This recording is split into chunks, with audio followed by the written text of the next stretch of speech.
All right, we're back. Welcome everybody to the Performance Matters podcast. We're here with Coach Myles and myself, Coach Matrixx. We're your hosts. First off, we want to give a big shout out to our sponsor, Pete Methner Photography. Pete Methner Photography is Niagara's premier sports photographers with over 25 years experience capturing the memories of all sports and also sport trades. You can email Pete at petemethnerphotography@gmail.com for more information. We'll also put the link in the captions below. So make sure if you guys are interested, you hit up Pete and get after it. Okay. Today's episode, we are Episode doing 20. Oh shit, it is, isn't it? Sure is. Episode 20. Holy fuck. Yeah, it's gonna be episode 20. Holy fuck. Well, that's kind of fitting. We're gonna do a Q&A. So, first off, thank you to everyone that submitted their questions, and also some great talking points.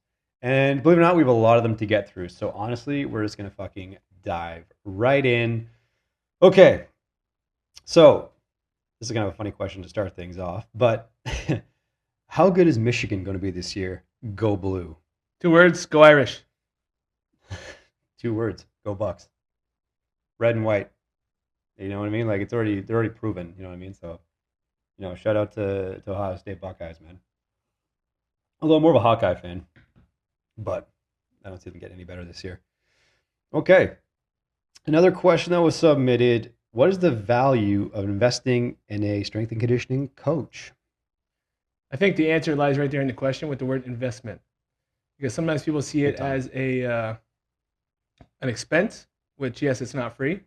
But it's kind of funny in a world where there's AI who could write you probably an okay program, and there's YouTube where you could probably learn some decent technique and stuff like that. There's still nothing that's ever going to replace the soft skills of a coach, being able to actually coach you in person, being able to adjust on the fly when you need, being able to individualize a program based on what they see in front of them, being able to auto-regulate. I don't think anything like AI or online would ever be able to replace that. I think that's a main, or one of the big, anyways, reasons why you should be investing in a strength coach. Yeah, I think you can go to the damn convenience store and pick up like a magazine that has fucking workouts. Or just Google that shit. I guess magazines are old now. I'm old, but you can find a workout anywhere, but really the big difference is going to be not just one workout, not just 2 workouts, 3 workouts, 4 or 5, whatever workouts, right? It's where does that workout fit into the plan? Where does that workout or training session fit into the program for the next 3 months, 4 months during the season, all that shit, right? Of course, yeah, it's not free. It's an investment, like you said. It is. It's big that people understand that there's a reason that these things are costing the things they are. I like to refer to it back like a tattoo, right? Cheap tattoos aren't good and good tattoos aren't cheap, right? There's a reason you pay for an artist to do a good job, or like you have a certain barber and you pay your barber to do a good job, right? It's not just lifting weights, sets and reps. We don't hang our hat on having the best equipment, all this stuff, like although we do. But we don't hang our hat on those bells and whistles. It's our ability as coaches to adapt, auto-regulate, help our athletes learn these things, plan for them, because again, things get chaotic, right? So you need coaches that can have the toolbox, a very wide toolbox to expand on those things and help our athletes get better based on the condition we're in, right? And it's that individualized approach. It's not like this cookie cutter whiteboard shit. And again, that's all well and good. I'm not saying, again, that's a workout, right? That's fine. That's a workout. Because any one workout's probably fine. But, right, it's as elite practitioners, it's piecing those consistent workouts together to make it training, right? It's a flexible system. Right? It's not just this structure. We're doing this. It's how can we adapt through and manage this chaos? And that's what I think the investment comes in. And the question I have is, what's the cost of not training worth to you? Right? Right. And the beauty of investing in a place like Iron Performance Center, there's no other place like Iron Performance Center, but the beauty of investing in Iron Performance Center is you're also signing up to automatically have a group of savage training partners who are obviously on the same path, have the same mindset. You come into our strength and conditioning semi-private style training package, you're automatically signing up with a bunch of training partners who are like-minded, willing to get after it, goal-oriented, just like you are, and that's something that obviously AI is never going to replace. No, it's not just it's not just what you're doing. It's how do you contribute to the group, and how does everyone contribute to you? Because we've been doing this for a long time now, and everyone's on their own individual plan, doing their own thing, right? But it's that culmination of everyone getting after it and how they add to the culture and add to that environment that elevate everybody. You know what I mean? So it's a crucial piece of what we do. So, all right. Next one. What's one thing every athlete could do to instantly improve performance? Go to bed on time. That's a good one. That's a good one. Answer 1B, drink more water. Not 1 and 2, that's 1A, 1B. Because those are the two main things that kids are not doing. A lot of kids think they're overtrained, and I'm like 99% of the time when you ask them if they've checked off those two boxes, the answer is almost never. So I'm like, why don't you do those two things and then come back? And then, again, most of the time, that overtraining just kind of dissipates. So then you say, hey, were you really overtrained or were you just under-recovered? No, that's a good one. I think my perspective on that, if we're talking strictly performance, like the output, the thing I will say is like to get any athlete faster, more explosive immediately, it's economic.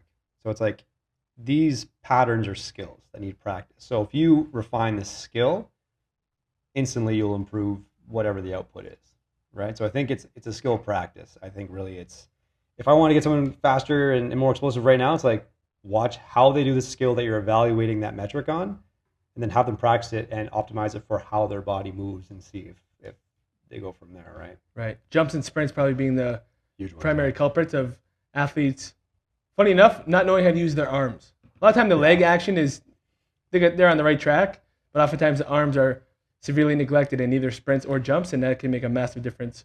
Whether we want to quantify it on the force plate or the timing gates, or you can even just see it. Like, doesn't that just look better? Doesn't that just feel better? Yeah. Oh yeah, totally. Yeah, they just need more practice of the skill itself. Totally, yeah. And I think we get lost sometimes in just chasing the numbers. It's like, well, no, it's not just, no, there's a reason we have, like, there's an eye for these things, and there are, everyone individual in how they move, right? All right, next one. Next question. This one comes, what makes a strength coach actually good at their job? I think I would say results are king, but the thing is, to be able to get results, you actually have to also have, interpersonal relationship with that athlete or client, so they know that you care about them first and foremost, to be able to then actually do your job and coach them through the sets, the reps, the technique, whatever it may be. Yeah. So I think that's kind of like a two-part answer. Results are the main thing that make you good at your job, because people are signing up for a result. They're not just renting a friend, right? Whether that's athletic performance, whether that's health, some combination of both. But a big thing that often gets overlooked as people just chase the results, or they forget to realize that that's actually a human in front of them, and they have to actually make that connection as well. Yeah, there's a fine blend. It really is, right? Like, you have to have the know-how of, like, okay, if this is something that they want, this is the aspiration, you should be able to reverse engineer it in some capacity and be like, okay, like, if I do these things, these have been proven to get us closer to that mark, great. But then the other half of that is, can you coach them to actually do it at the desired intent? Right. It's not just checking off boxes like, oh, here's what we're doing today. It's like any boob can tell you what to do. But it's the intent. Understand why we're doing it to derive the intent of how we do what we're doing. Because there's not, for some of our athletes, there's not going to be a ton of variation. We're not changing exercises every week, right? There's a different intent with how we do a certain skill or exercise to actually get a different result, essentially, right? So it's definitely both sides of the coin. But if you're not getting results, it's a fucking rent-a-friend bullshit, right? That's what it ends up being. It's funny too. I remember there's like a Q&A or podcast or something with Dr.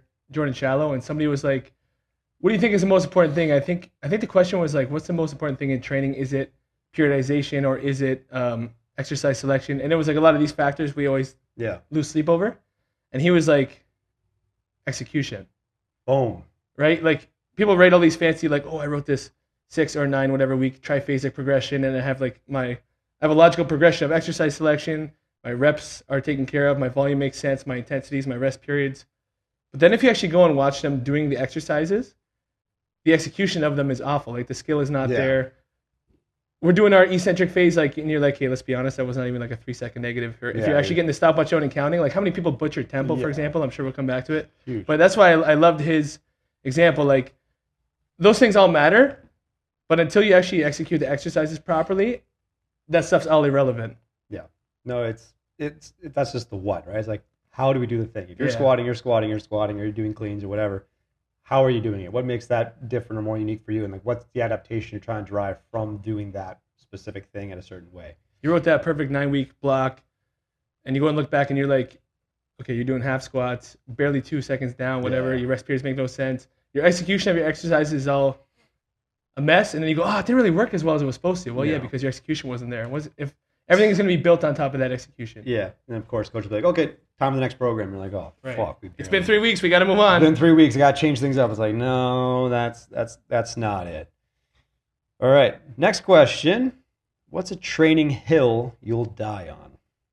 Ooh. I'm going to say almost all youth athletes are too weak. Ooh. Say like from grade 12, say grade 9 to grade 12, most youth athletes, that's also youth athletes, are not strong enough. Mm-hmm. We're in this world where everyone's trying to move away from that stuff and get fancy and do this power, this and that, and it's kind of the icing on the cake, but I think until you have a base of strength developed, like none of that really matters. Same thing we were just talking with the execution. Until you actually have a good base of strength, which is, you know, if you don't want to agree with me, you can argue with the wall, higher than most people think. Mm-hmm. Like, I think, you know, there was a good post the other day, this one coach I follow, and he was like, he's from Australia, and he's like, as much as I love force plates and all the data and stuff, he's like, I think force plates have actually sent our, you know, industry back like 20 or 30 years because young coaches are so focused on those metrics that they don't even know how to coach the basic movements. They don't know how to progress them. They don't know how to write a long-term plan, right? Yeah. And chasing those things, we're kind of putting the cart before the horse, where if athletes get really strong throughout that high school age, then we can start to zero in and focus on those things once they get into college, university, pros, that kind of level. So I think that's a hill I'll die on. Yeah, I think for me, it's going to be, I think we should spend a lot more time in just general physical movement ability. Right. Really. Because even if college or pro, some of these guys, again, they're elite at what they do, right? So at that point, it's like, okay, it's how can I keep them doing that thing for a longer period of time, feeling good, or it takes them less time to recover to be able to do it again. So I think you're right. I think the pendulum swung so far where it's just expression. Right.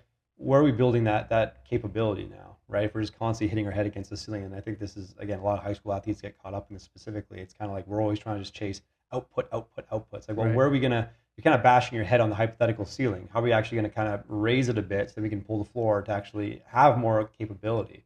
So I think we really have to go back to just fundamental, like let's move, practice these patterns as because that's the thing that doesn't get shown on Instagram, where all the, you know, people are seeing that stuff because it's boring. Right. It's boring to post someone doing a lunge and a squat or, you know, a bridge or whatever. It's boring, right? But realistically, it's like it's a variation of pattern that fits what they need to do when, right? And get them really good at that skill development first. Then they can build some consistency, robustness through it. And then once you can feel that, you can control it. When you control it, you can load it and you can refine to make it express a certain way. But if we're kind of skipping all those steps and just going right to like express, I'm like, over time, we're going to really wear away at some things. And that's where we're going to set ourselves up for more fatigue, more injury risk, and all these other things, right? So I think we really have to spend a good time in just general physical preparation, helping us understand where our role is with that. It's not always, yes, we're trying to elevate performance, but understanding it's not just perform. It's, well, we have to actually build capacity to be able to do that. I think that's something I'll kind of stand on, die on that hill or stand by my convictions on that one. And the biggest problem there too is when they say, you know, when I say like athletes aren't strong enough, people think I just mean squat, bench, deadlift, big meathead stuff. That's what I like doing, whatever. Yes, that's a big part of it, but like athletes who can't even do chin-ups, you see an athlete doing like a Copenhagen side plank and they're shaking like a leaf. I'm like, oh, you're really not that strong. It's not just those big foundational movements. It is those, but it's also a lot of these other small kind of accessory things where we could say, you know, you can't barely do a friggin' bench Y raise with no plates in your hands or something. Like, oh, you're really not that strong, right? It's that whole kind of all-encompassing approach where we can build that foundation and then we can look to express, like you said. Yeah, become a better mover, more robust mover, and go from there. Next question comes in. What's something that used to be gospel in strength conditioning that you'd now laugh at? I mean, I think there's a lot of things that you still see, like, you know, it's tragic. Every year you hear these horror stories of some kid dying because there's like a conditioning session being implemented somewhere where it's like 120 degrees outside. We're running like 21 tens, no water. You know, let's stuff them up. Like, I can't believe it, but in 2025 we still have to actually address these things. Like, these things are still happening every year. So I think that's something that we always would have laughed at, where people just say if we just run them into the ground, like, you know, they'll just figure it out. They'll just be stronger. Whoever we our system's going to chew them up and spit them out, and whoever survives, that's going to be the best athlete. Like, these are the things that still make us bash our head against the wall, make us all look bad as strength professionals, because now we have to convince people like, no, trust me, like, we're not doing that. Like, yes, we're working hard, but we're working smart as well. Yeah. That's probably the biggest. I know the question was laugh at it. It's not funny, so I'm not laughing at it, but I'm more shaking my head thinking, I can't believe with all the resources out there now, we're still seeing these things happen. Yeah, we're still having those. A big part of it's the educational piece across the board, and again, you fight uphill battles sometimes against coaches and parents that may not, again, well-intentioned, but a lot of times they don't really know, some of the things that we're talking about, and then when we try to convince them like that is definitely not like what we're trying to do, or nor is that the way. But then you have practitioners who are not really qualified. Right. Like, it's not really a great weeding out process. No, it's not really a great weeding out process. You have like a coach's buddy who will do it for free. Right. Next thing you know, they're running them into the ground, and you're wondering why. You're like, well, my buddy's in shape. Trust me, he knows. Yeah, it's like that's great. Yeah, you have your best friend or somebody met at fucking the grocery store. That's I know that person. Yeah, they're gonna biceps on that guy. They're gonna run our workouts. You're like, oh my god, like he played XYZ in college. What's the vetting process like? Yeah. But I think for me, that we kind of build on it. Mine, I think is powerlifting. I think it's a big it's all squat bench. I just gotta get strong. I don't get too bulky. It's like, well, strength and conditioning is really a performance type training, and it doesn't really matter if it's general population or athlete. So I think it used to be pretty standard. Like, okay, everyone's gonna squat, bench, and deadlift. It's like, okay, that's all well and good, but we've really progressed a long way in the decades and stuff like that. Where now it's already been okay. Like we need to be more athletic. So sprinting, jumping, like some form of plyometric activity. All those holistic approaches. Right, even for like Gen Pop people, like having older individuals, doing some sort of hops or light tier bounding and stuff like that is just good for robustness and longevity and independent coordination, like all those things. So I think the old school, really really old school gospel, like let's just get big bulky big meathead type stuff. It's like there's a time and place for some of those things, I'm sure, for some situations, but really it's a way wider base of things now, as it should be. Especially in terms of athletic development.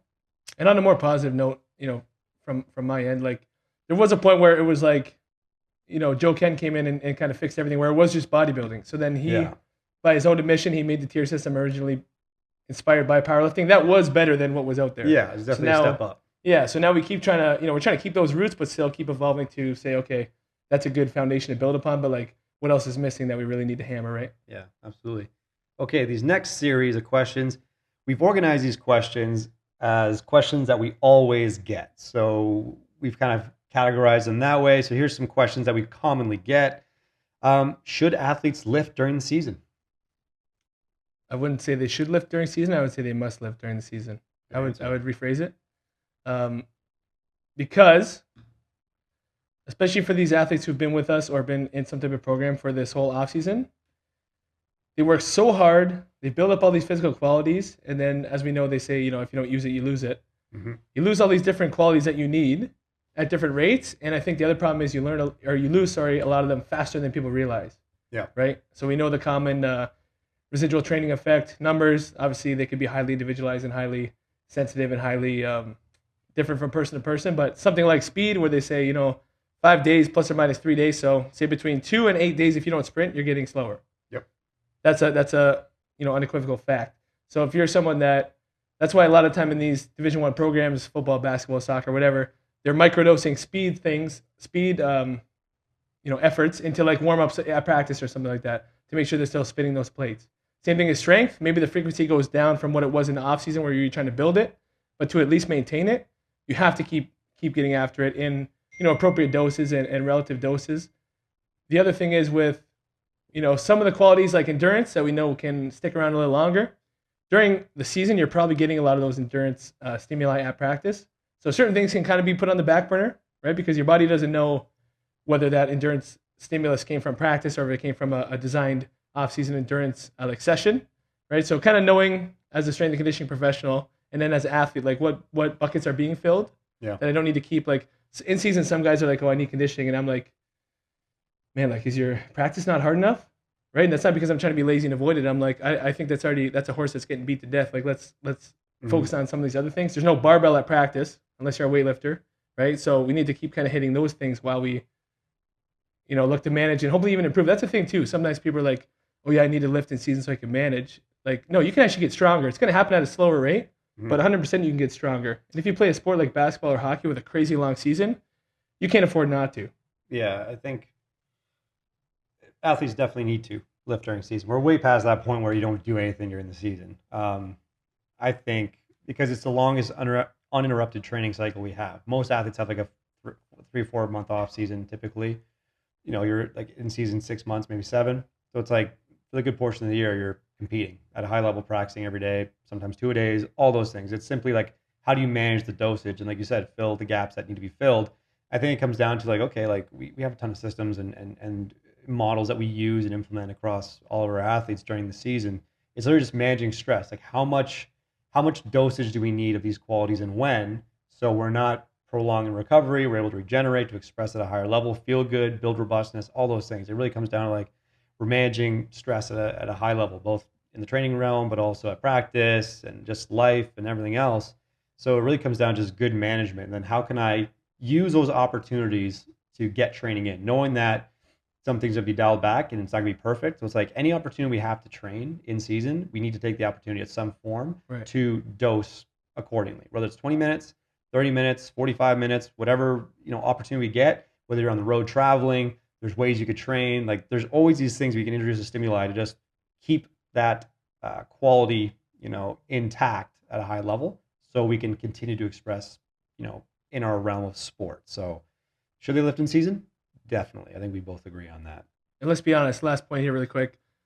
At the end of any sports season, no matter what the team is, if you ask every single athlete on that team, hey, how do you feel? They're all going to say, sore, tired, beat up anyway. Every single one of them. The ones who trained really hard during season in the weight room and the ones that didn't. So if you're going to be sore, tired, and beat up anyway, you might as well get something out of it. Right? Come on the other side with some ability. Something to show for it, yeah. Exactly. Something to show for it. Next question we always get, is Olympic lifting necessary for power development? No. Simple. No. I love it. I think people kind of forget or glaze over what the word necessary means, right? Mm-hmm. If you go on any Stanley Cup winning, friggin' World Series winning, whatever, like championship team, and ask every single guy, like, have you used Olympic lifts throughout your whole career? Whatever. Half of them will say yes, half of them will say no. So there's obviously proof that it's not necessary. Do I think it's very valuable? Yes. Do I think it's effective? Yes. Do I love doing them? I feel like it's no secret. You look at my Instagram, I'm doing them every day. But once you throw the word necessary in there, no, they're not necessary. Yeah. I think it's just another tool. Yeah. Right? I think that's a tool I love. Yeah, it goes without saying. I think athletes that are able to and are comfortable once they learn the skill, I think obviously it depends on your environment. I think a lot of coaches avoid using them for a couple of reasons. I think commonly if you're in a team setting, they'll say, well, it takes a long time to teach 20 to 40 athletes how to clean. I'm like, okay, well, there are progressions, absolutely, and there's ways you can kind of incorporate, those tools. I think if you're a smart coach about it, again, kind of rate how long it might take you approximately. It doesn't be perfect. The whole point is rate of force development. How can I express, contract, relax, and contract again faster than I did before? I think lifting is a great tool for that, but not the only way. I think you have a ton of variety in terms of how you jump, how you sprint, loaded jumps, use trap bar. You could do, Olympic lifting by default is like a clean to a jerk. So it's like really even the Olympic lifting we do with our athletes truly really isn't Olympic lifting. It's a derivative. Yeah. It's a derivative of Olympic lifting. Like you might do like high pulls, you might do like mid hang power cleans with no jerk, and you know what I mean. So Is it necessary? No. There's a ton of other ways you could do it. Is it effective? It can be effective, just like any of those other tools. And I think a lot of good other supplemental things come from it, right? Like learning how to express force fast, but also break and decelerate with load, right? Manipulate an external load. Yeah, like we have a lot of our athletes doing like drop catch lunges and drop catch whatever. It's like, well, it's kind of the same thing. You do like a split power clean. It's like, well, you're doing a drop catch. You're also expressing off 2 feet, landing, drop catching on one. So really you're just doing a combination of things in sequence, right? So, and that's why it's a good question, but it's also a bit flawed because people just say it's necessary. A, necessary, B, for power development, but there's so many other valuable effects that you can get from an Olympic lift that have nothing to do with power development that I don't think jumps and sprints and throws will give you. Yeah. Right? And that's a whole other podcast in itself. But for power, maybe not, but for some of these other things, absolutely. I think that it's irreplaceable. But nice. You can make that a whole other podcast. Absolutely. Next question we always get, how do I get faster without running more? And I think that question's kind of skewed. It should be more like, I guess, sprinting, because there's running and sprinting. But how do I get faster? Yeah. So the thing is, it's a really good question because for us living in Canada, there's going to be probably periods of time during the year where it's hard or maybe even impossible to sprint. Yeah. So is it impossible to get faster? No. It becomes much harder, but it's not impossible, especially depending on your training age.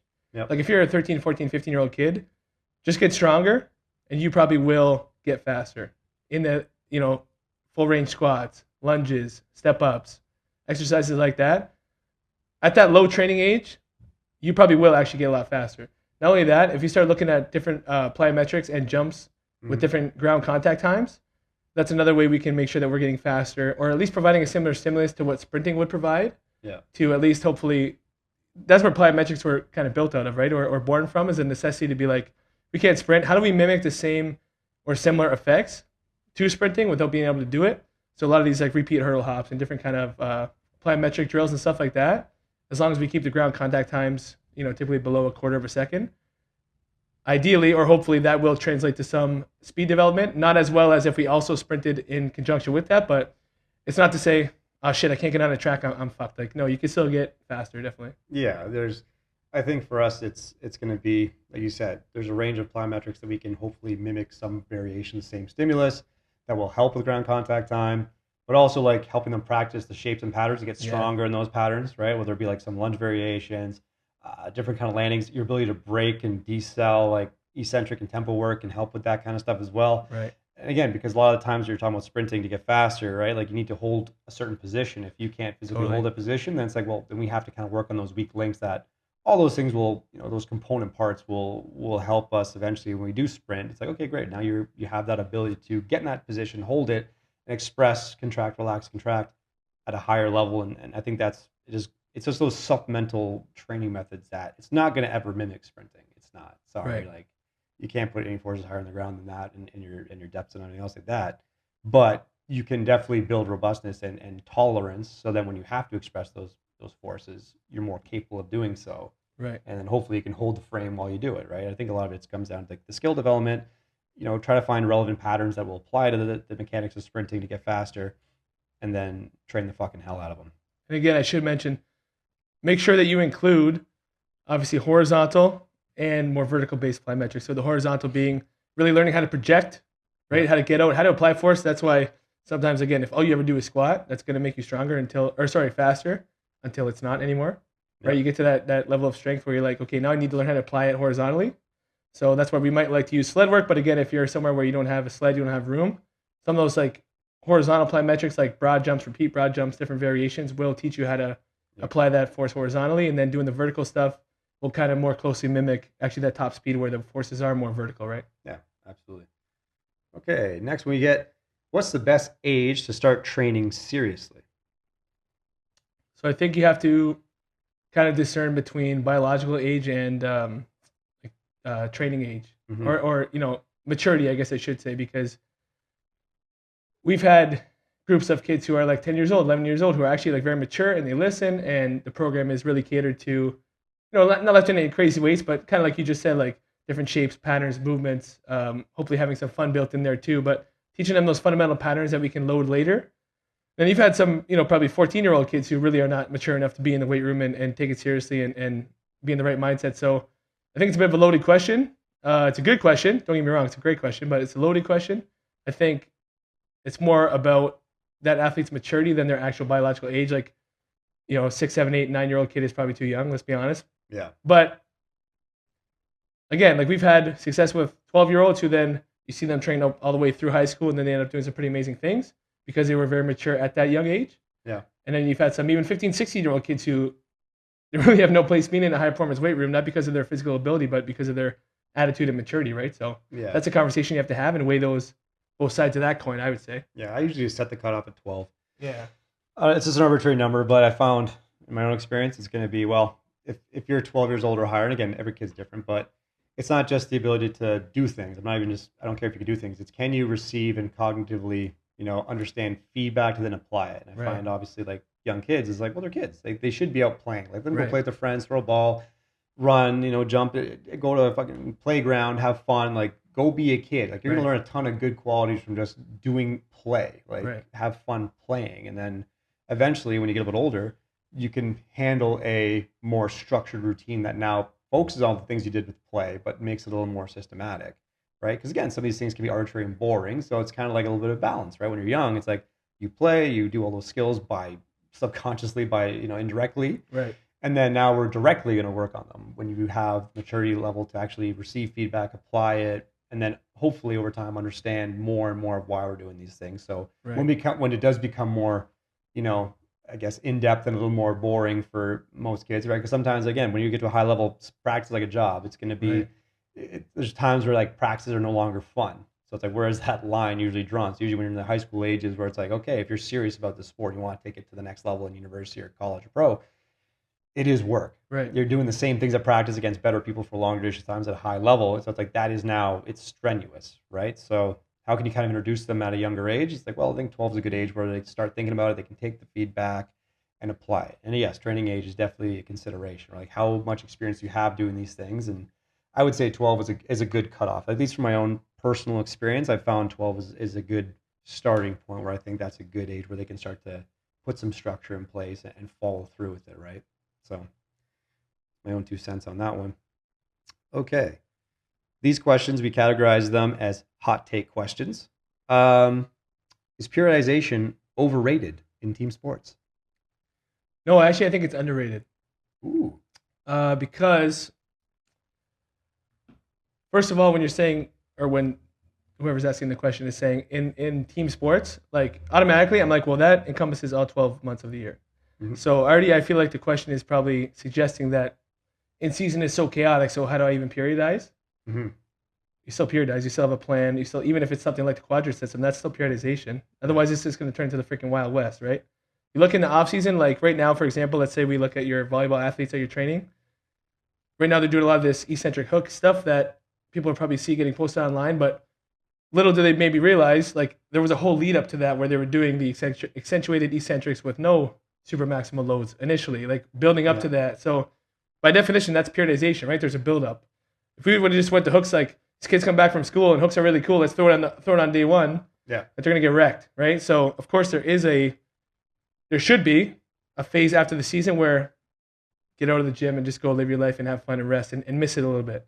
Then you come back, okay, we're going to get a lot of the structural balance stuff going, tons of unilateral work, dumbbells, cables, probably favored over barbells and stuff like that. Some of the heavier weighted sprints, so we can't touch those high threshold speeds. Then we're going to build as we go. So there's periodization. Then we get into the season, and if you're using something like a quadrant system, which you probably should be in a sport like volleyball, basketball, hockey, where the games are all over the place, again, that's periodization in and of itself. Even though it might not look like the traditional like block style periodization or something, there is a plan. Because otherwise, because my counter question would be, well, if it's overrated, then what are you doing? Yeah. And any good coach, like the question that they would have or the answer they would have, and the way they would lay out their plan, I would be like, well, that is periodization, though. Yeah. Right. So that's I kind think of it's how you're defining. I think periodization is overrated in the fact where you become too structured, too married to this yeah. Excel spreadsheet that you create. We've seen that a lot, especially with the young coaches. That I think the annual plan is overrated. Right. I'm not saying But that wasn't a question though. Yeah, the question was periodization. Yeah, I would think periodization when it comes to the annual plan is a little bit overrated. I think it is valuable. I think it definitely helps with the bird's eye view, but I think it can be detrimental when you start to get so married to it. It's like, well, I have to do these things now. It's like, no, because you can't control half the shit that's going to happen. Right. So it's like you need to be able to manage the chaos when it comes. Having a good bird's eye view can definitely make it easier. Right. We can't be so married to it. It's like, nope, we're in this part of the year, or this part of the season, we have to do this. It's like, well, you don't have to do shit. Right. Like, and then God forbid, let's say they say, okay, fine, we'll do it, and then they get hurt or whatever, they get worse. Well, now your plan, you just shot yourself twice. You know what I mean? So they got hurt, and then now you look like your plan did not work. Right. Right. I think it just depends on how they're defining it. But by definition, you're right. It is underrated in the fact that no, a plan is periodization. A periodization is a simple plan. Right. Doesn't mean it's set in stone. Nobody said you had to stick to it word for word. Yeah, write it in pencil, not pen. But if you're gonna tell me you don't periodize, then I'm like, then what are you just throwing shit at the wall? Like, there's no plan then? Yeah, we call that whiteboard bullshit. Right. You write the whiteboard on the wall, and everyone's gonna do it. When it's like, well, no, man, that's not good practice. Right. Next one. Does quote unquote sport specific training even exist, or is it just good marketing? Both. I'm gonna say sport specific training. Okay, well, first of all, by definition, we have to knock this off. Is you being at practice? Okay, so yes, it does exist. But in the context of strength and conditioning, oftentimes I think it's more knowing what limitations you're probably going to run into.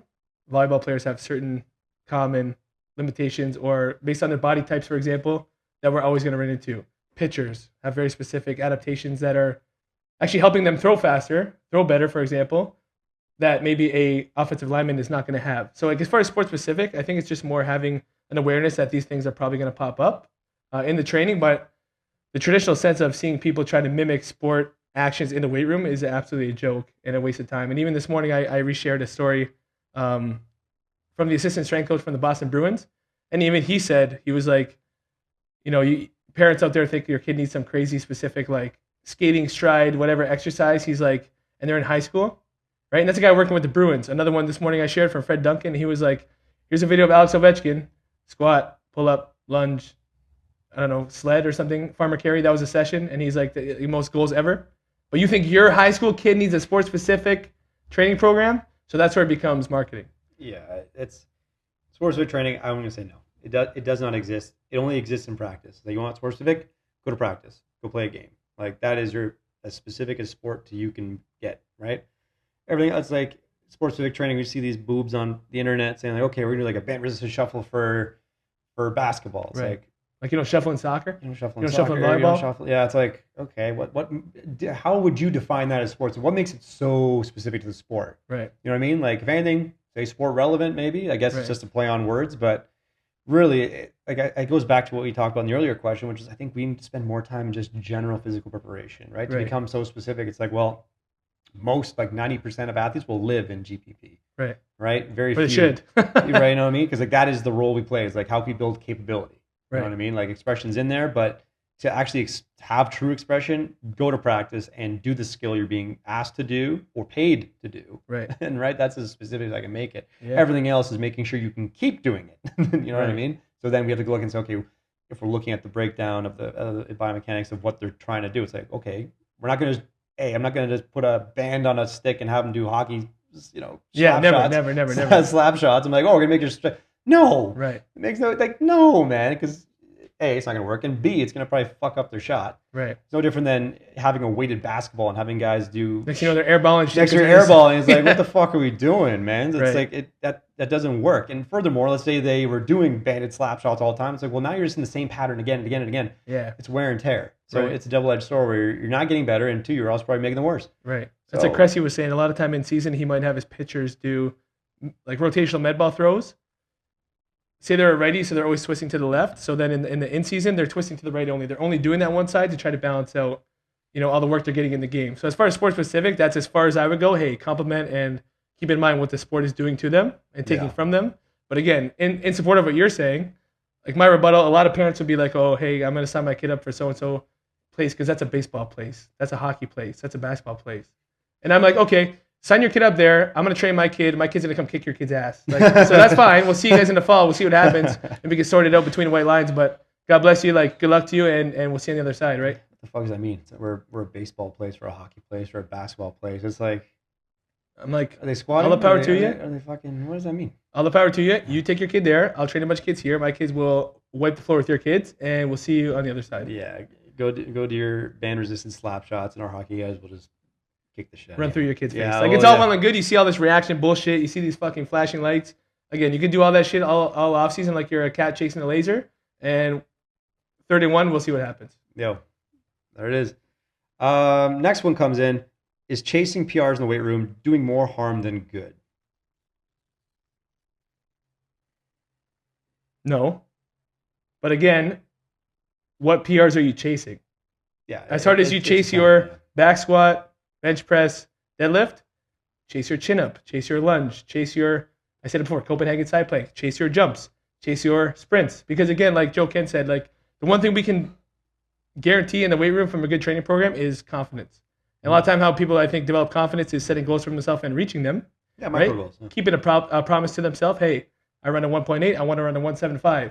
The look on their face when they run that 1.75 is irreplaceable. It's priceless, right? So yes, I think competition is good. I think a lot of kids now are taught to shy away from competition, which is a shame. So I think chasing PRs is great. We just need to try to chase PRs in a well-balanced amount of different things. And it's not always a 1 rep max. That's a caveat too, right? Yeah, I think everyone assumes a PR is just a 1 rep max. It's like PR could be in fucking sleep. I slept nine hours that night. It's a sleep PR. It's a food PR. Right. It's a fucking, This might be what keeps people coming back. So I think chasing PRs is underrated. Yeah. But it has to be the right PRs. That's my little caveat. Yeah, you need like micro objectives. I think everyone has those micro objectives, whether it's just, hey, today, like find a win in the day. Yes, You know what I mean? that's it. What's your That's win what of I the day mean. today? You know what I mean? Like we're gonna find a win somehow, whether you feel like shit, feel amazing, find a win and then chase the shit out of that. Like you said, it could be just a sleep thing, it could be whatever, but I think it keeps them hungry and competitive. I think, like you said, they do shy away from it. So it's like, They're taught to. It's unbelievable. yeah, it's like I'm not good at this. It's like I don't want to hurt someone else's feelings by being no, better than them. that is an avoidance strategy. Right. Instead of finding and exposing weak points. And I was talking to Grant, one of our Hawkeyes, Grant Spada, about this too, and Ben Mocha. Shout out to you guys. You guys have been doing great. Right? This particular time of the off season, we're sitting here like, I want you to find things you're bad at. Right? Like we're going through full range challenges, things you might be uncomfortable doing. Don't run away from because you're not good at them yet. Right? Like these things we're doing might be foreign to you. That's fine. Let's expose ourselves a little bit so we know transparently what we're working with, and then we can navigate through it. Like, let's expose weak points. Let's not, there's a time to minimize weak points to maximize your strength. And that comes at a certain point of the year where, like, we're going to hammer the things really good at so we can keep doing them and hopefully help our opponents minimize our weak points so our opponents can expose us. But now is the time we can expose ourselves to then find where we can work on these things to become more robust and more physically capable again. Right. So you can't shy away from them and say, oh, I'm tough. I don't do that. I don't do this. It's like, well, then that's an avoidance strategy. You're literally compartmentalizing your life and your training sessions differently to avoid things you're bad at in fear of something. Like whether you have an injury or something like that, I don't want to do this. Like, well, that's well and good. But like, can we find a way to get something close enough to getting those ranges of motion where you can control it so then we're more robust when shit does get chaotic in a game? Versus if I just keep avoiding these things for a duration of time, it's like we talked about with my volleyball players. Like they all have jumpers knee. It's like, yes, you're long limbed, you're more biased using your hip as you are because you're a longer athlete with longer levers. So, but you're also in a quad dominant position where you have to jump all the time. So your landing is very quad dominant, and that's where the stress comes on your knee with the impact and your inability to handle those loads for those durations of time. So it's like, we're going to go through full range challenge, right? We're going to do it strategically, but we do want to actually put stress on the quad and actually get through that full range of motion so we can build tolerance again versus simply avoiding it because it hurts, right? And then you're still going back and again and again and again. It's going to happen anyway. Can we get ourselves in positions and expose them to work on them so it hurts less or takes less time to recover so we can do it again?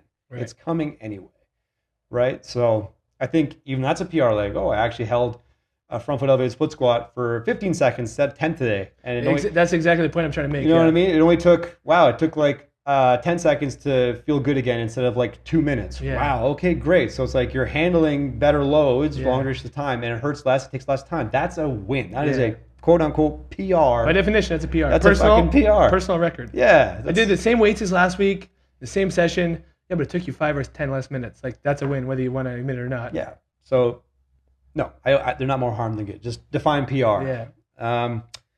Next question. Are coaches overprescribing mobility work to avoid real training?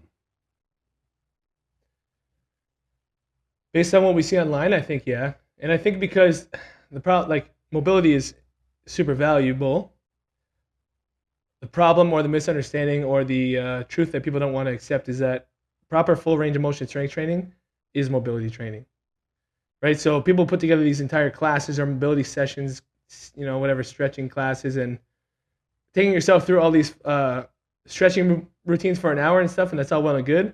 But if that's all you ever do, like, there's a whole component missing. And like I said, we can kind of check 2 boxes when we're doing that full range of motion strength training anyway. Whereas a lot of these kind of different stretching modalities in and of themselves are actually not going to lead to long-term performance. And that's obviously what we're chasing, right? Where the full range of motion strength training can kind of check both. Yeah. I think my question would be like, well, why can't it be both? Yeah, exactly. Why can't it be both? It shouldn't be one or the other. Like, I think it goes down to sensation versus stimulation. Again, I think if you do, for example, like, let's say you do a yoga and you don't lift weights, but you just do yoga, you'll probably feel pretty good. And like, you might have all those things that make you feel good. You may wake up better. That's great. Like, that is a fantastic thing for you. Yeah. Right. But it's like, can you express your skills at the level you need to? Right. If not, then we have to incorporate quote unquote real training. Right. Right. So it shouldn't just be one or the other. I think you need to incorporate good mobility work because, again, you want your body to feel good. You want your body to feel prepared and as ready as possible for the work to come.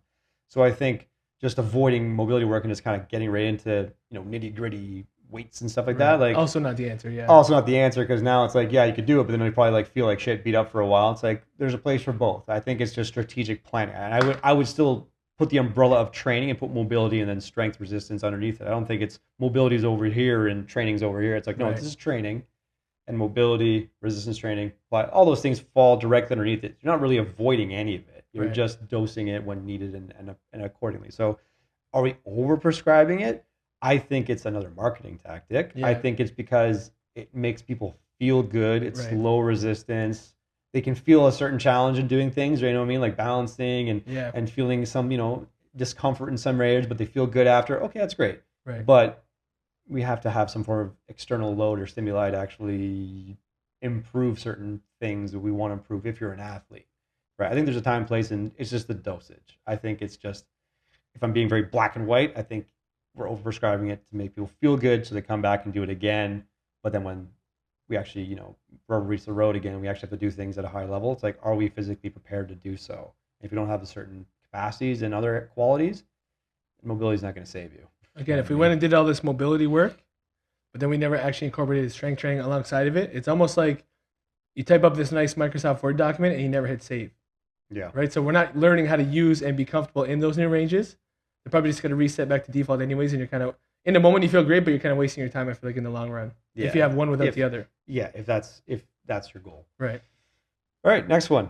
Okay, should sport coaches have zero say in strength programming? Again, not a big fan of absolutes. So like the other thing was like, are the big lifts necessary? So like now all of a sudden you bring out the word zero, or words like almost or never. Like should they have zero say? I would say zero is not. I don't think they should have zero say. I think what they should do is provide information to the strength coach to be like, this is what our practices look like. This is what the feedback that I'm getting is from the guys or the girls. Do with it what you wish. I think that should be their input, and then trusting our professional judgment to be like, okay, you told me this is a hard practice day. Now we have the guys or the girls coming in for a lift. Even better in some of these settings where it's validated by like GPS or something, like, yes, that really was a hard day. We can all agree. Okay, so now we're going to base our session around that.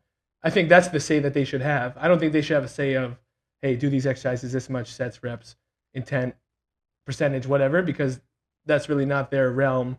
In the same way that we wouldn't say, hey, let's work a little bit more 3-on-3 today because, whatever. Like, no, that's not our job. Yeah. So should they have zero say? I think zero. I don't like the absolute.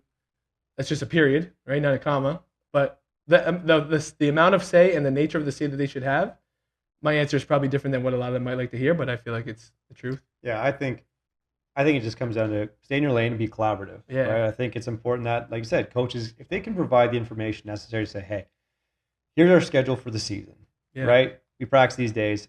Here's the structure of practice. And again, as a strength coach, you should have an idea of what practices look like in advance. If you can go to practice and be there and witness it and take the data, because now it makes it easier for you to be on the same page and speak the same language. Yeah. And I think it's important that just no different than how they tell us practices, like we have to be able to justify and be like, okay, great, based on these things, here's why we're going to structure these things. And it goes back to what we talked about, having opportunities to train, you take them. Because again, seasons are chaotic, travel days, you might have games on Wednesday, then a Friday, then a Sunday. So having the practice schedule out there and having a coach keep you informed with how things are going, right? But not telling you what to do, but trusting you, saying, hey, we have these games. I trust you to do the things you need to do to keep us doing the things we need to do on the court or field or rink. Fantastic. But then it goes back to, you need to have a plan. Right. And you need to understand the plan and the physics and the physiology and everything else that go behind it, which goes back to, it can't just be your buddy from church or from the bookstore who's going to run workouts. It's not just workouts, man. It's we have to manage. It's an all-encompassing, holistic. We have to manage the season, we have to manage the fucking year. We have to manage these athletes with everything else in their lives throughout the year. And I think sport coaches should keep us informed, and vice versa, because we work for them. Like we are supporting them. How can we help them have the best season yet? But if they start to tell us what to do with the performance side of things in terms of the exercise drills, I think that's where things get a little rocky. It's like, well, based on what? Why do you think we should do that? Right. And then what do you hope to derive out of it? Because it could be just a communication thing. I want them to do this. I want them squatting and deadlifting. Okay. Why? I want to get them stronger. Okay. Can we get them stronger not squatting, not deadlifting? Right. Yes. Okay, great. Then how we find the tool that can fit this athlete at the right prescription Right. to then help them get stronger Right. versus squeeze them into this mold that's been preconceived. Right. Coach says, hey, I feel like we're losing a lot of puck battles. I feel like we're losing a lot of battles under the net. Yeah. I think we got to get stronger. Do it that way you will. That's great feedback. Yeah, we need to improve our rebounds. Yeah. Okay. Cool. Let's Hey, break that down. our flight home got delayed yesterday. You guys probably slept a little less. Do with that info what you will. Cool. That's really collaborative and that's supportive. Yeah. So that's why I don't think it's a zero. Yeah. But for them to say, hey, we got home late last night, the bus broke down, whatever. So do this today, then it's like, well, hold on, like Yeah. that's where it falls apart, right? Yeah, it's like we get like I think it just comes down to like having good communication, having trust. Like I trust my strength conditioning staff. If I say, hey, we got back late last night from a travel day. We're doing a light skill practice this morning. Yeah. Do what you got to do. Just so you know. Just so you know. Thank you. Fantastic. Tell the guys to be here at 3:00, or say, hey, I want my high minute guys to take today off. My low minute guys to come in at 3:00. Yeah. And we'll go from there. You know what I mean? So I think it's just good communication, and there has to be a trust. There has That's to be productive, there has to be a productive trust that we're all on the same page versus, again, preconceived notions. Sport coach knows everything. It's like, no, they have a very unique skill set that's going to lead the team, but they're not doctors, physios, neither are we. And we trust those professionals to do their part and support the role. Right. Next question. Is the strength conditioning field too obsessed with data and not enough with results?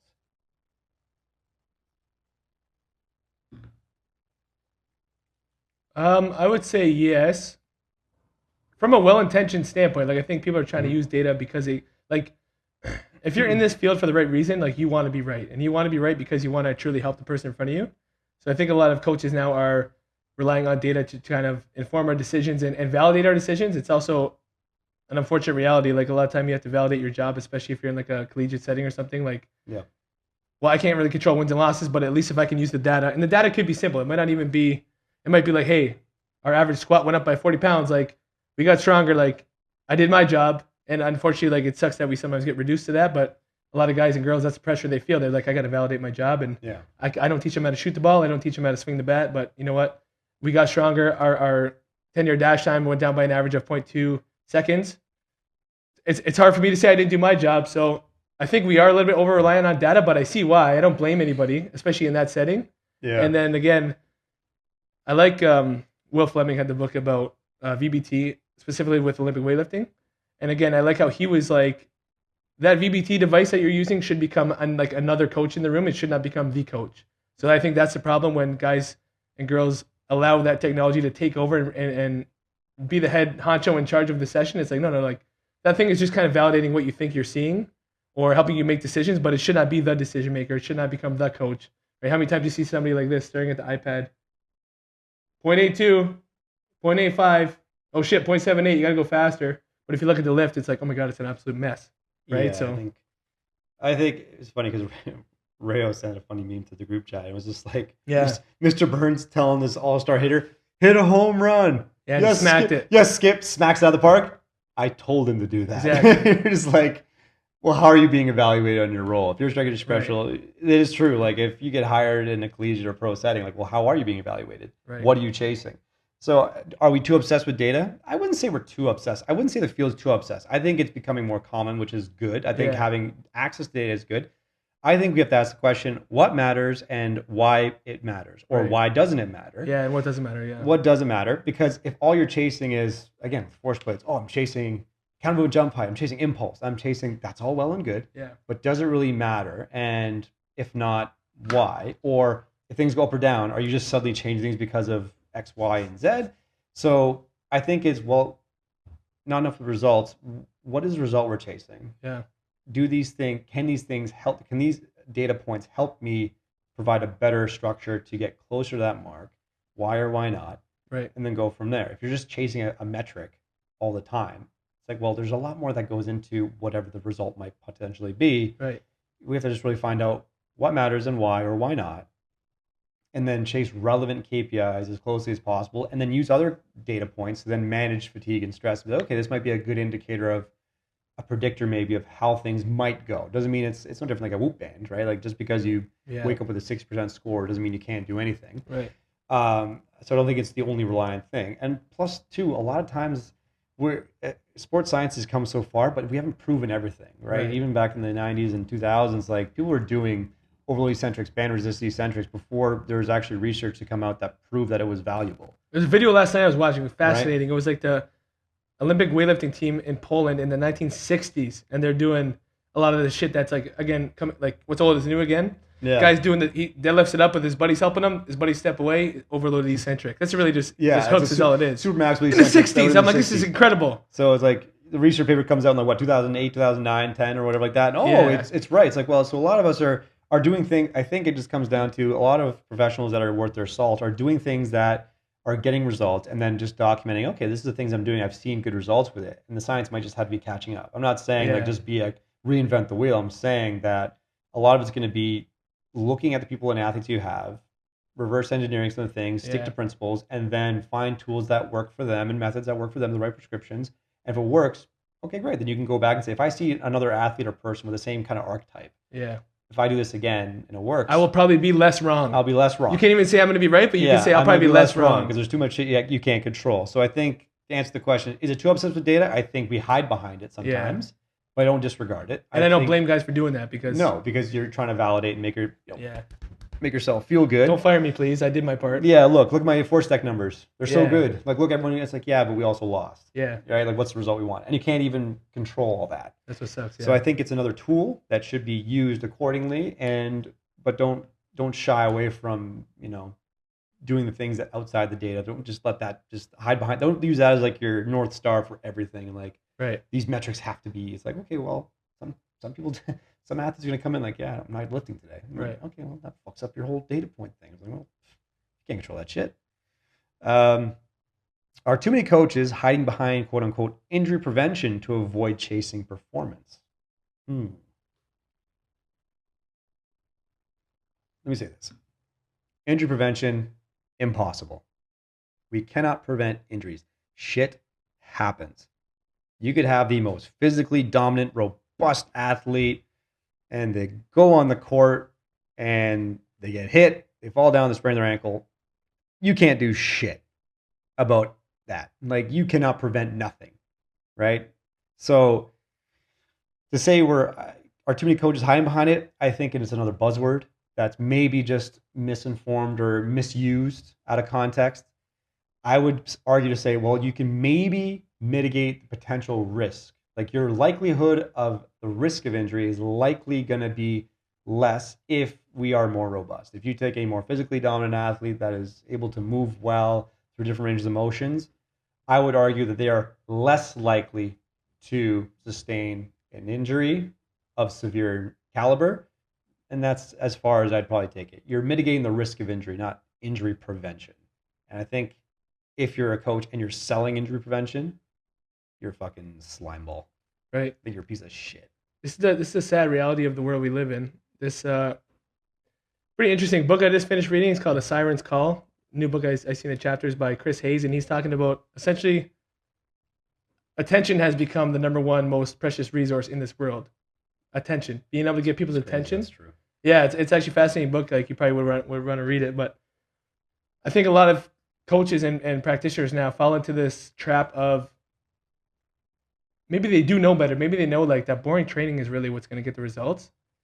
But if I keep posting that, they think like I'm just not going to get anybody's attention. So how can I get someone's attention? Once I have their attention, then maybe I can deliver my product to them. And that's a sad but true world we live in. So I think that's why a lot of these guys and girls will resort to trying to get people's attention one way or another. And that's a big way of doing it is with these buzzwords: injury prevention, sports specific. We were talking about this on a former podcast. I like how Stu McMillan was talking about using sprinting to vaccinate the hamstrings was the term he used. Yeah. And we said, like, again, if my kid in appropriate doses and speeds and everything sprints all off season and another coach's kid doesn't, my kid is like less likely to probably strain a hamstring.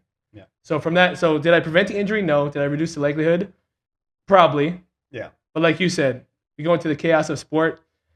People swing the pendulum all the other way where it's like, okay, you're going to jump and I'm going to hit you with a Swiss ball and you're going to try to land and not sprain your ankle or something. Like, we're getting you ready for the court or the field. I'm like, are we though?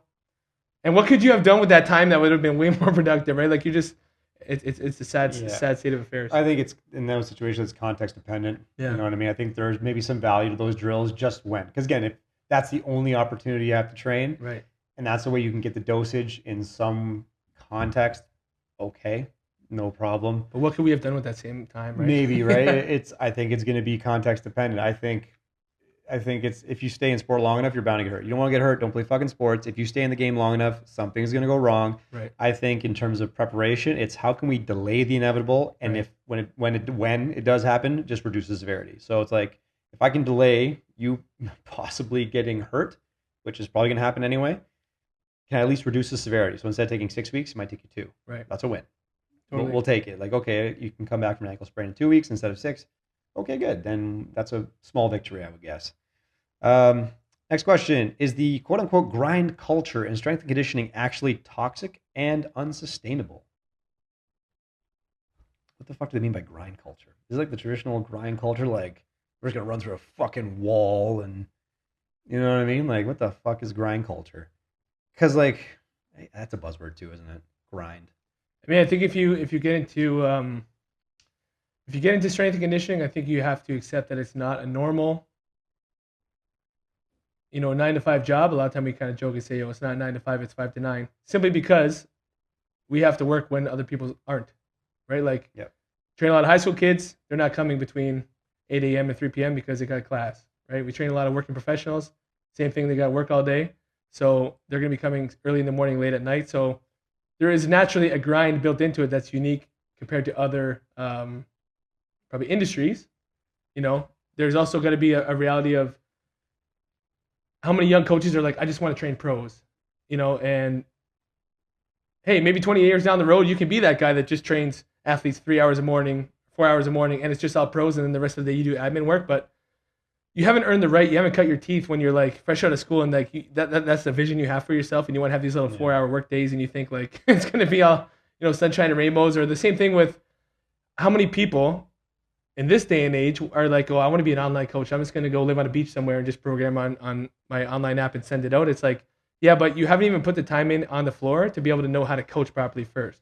So I don't know about this. I hate this word toxic. Like, I don't even, it's a whole nother podcast too. But to say like, oh, is it toxic? This grind, like, people might not want to hear it, but there's going to be a necessary grind that this industry will have that other industries just won't. See, I was taking the question like more of like a grind culture, like for the athletes in the room, like it's a grind. I think maybe I was interpreting the question differently. But to build on your point of it, I think it's a unique profession. Yeah. And I think it's no different than if you're like a construction worker that has to work the sunset shift. Like that's a grind. It's like, well, any profession I think is going to be a quote unquote grind. It depends what you mean by the word. I think it's just that's the profession you signed up. Be very transparent with what you're getting into. Yeah. If it's related to actually working in the field, it should be very clear like what the expectation is. It's like you're right. It's going to be early mornings and later nights, just because that is when our athletes and our people are typically free to do the things that they need to do. Yeah. Is it toxic and sustainable? I said, well, I think it just depends on like you're going to have to find ways to keep your own kind of candle lit versus burning it at both ends. Like you need to be able to prioritize some of your own training, your own workouts, your own fun hobbies, whatever kind of gets you. And it goes back to like the whole work-life balance bullshit. It's like some people enjoy working. It's like nothing's wrong with that. It's not a bad thing. Yeah. People enjoy their sports, and sometimes it just drains on them a little bit. It doesn't mean they hate the sport. It's just they love the sport. They love what they do. It takes a toll on a while, and sometimes you have to like kind of unplug a little bit, then go back in. It's not like it's toxic and unsustainable. I think it's sustainable if you just do it the way you need to do it, and you love doing that particular thing. You know what I mean? It's not perfect. It's not always going to be easy. There's going to be hard days, but that's in any profession. Yeah. Now, specifically to the culture for the athletes, I think the grind culture, I think it's just misinformation. I think it's like, oh, you go to, if you go to like a F45, it's like very, you kind of have this it goes back to the preconceived notion, like, oh, it's going to be this, this, and this. Or if I go to F45, it's like a circuit, it's all lighthearted. Or if I go to, Good Life, it's going to be a bunch of meatheads or whatever. It's like, well, no. Any place is just a place. Like it's whatever their demographic and it's how they do the thing.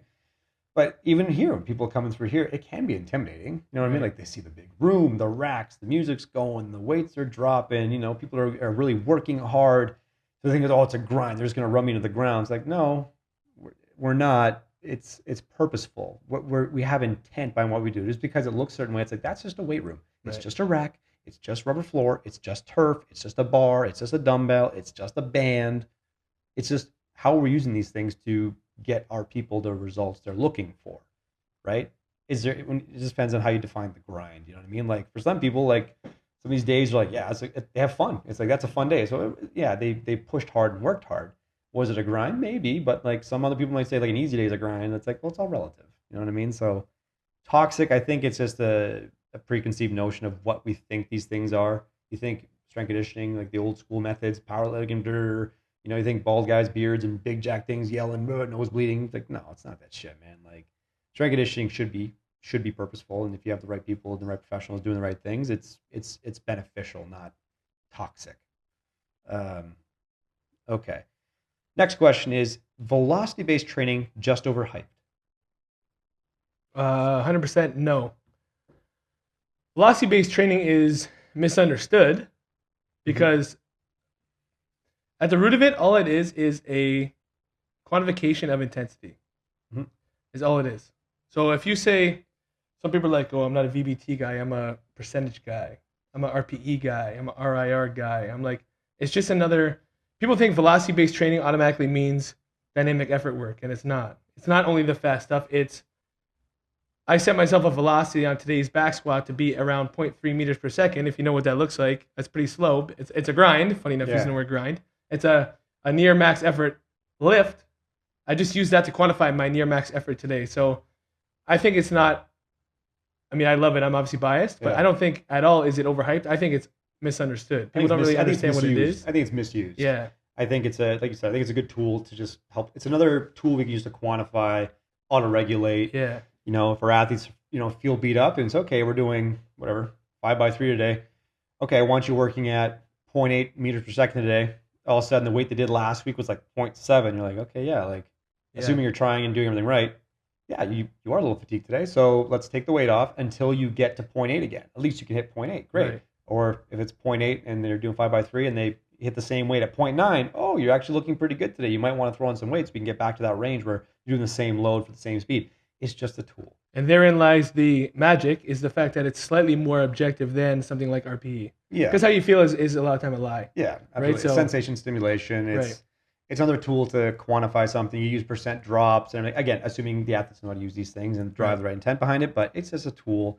I think it's just misused and then misunderstood. Much like the data and metric thing, I think coaches can just hide behind it to validate some shit, right? But like I said before, you have you're hitting the right speed or not, but the coach is like tied up in the iPad, and you're like, yeah, but this guy's technique is awful. Looks like garbage. Deadlifting looking like a dog taking a dump, or like the back squat is not hitting the range. It's a great teaching tool, and it's a great auto-regulation tool. So overhyped? Definitely not. I think next question is actually ironically building on it. Are we over-relying on technology to tell us what common sense used to? Yeah.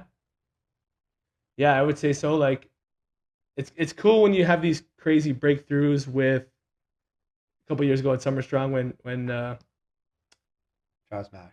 Yes, and talking about the difference in the side to side with the hamstring strain. Oh yeah, Eric Serrano.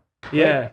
Or was it Eric Serrano? No, he's at Texas A&M. His name Brian Mann. Sorry, fuck. Legend in the industry. Brian Mann. I thought he was. He was at Mizzou maybe at the time. Miami. He was at Miami. Yeah, he's at A&M now. Yeah. So apologize to him for forgetting his name there, but he was talking about APRE man. If we just use something like a vertical jump height, whether that was with a Vertec or something, pre-injury to post-injury, to get back within a pretty much same threshold of their pre-injury numbers. Okay, send them out on the field.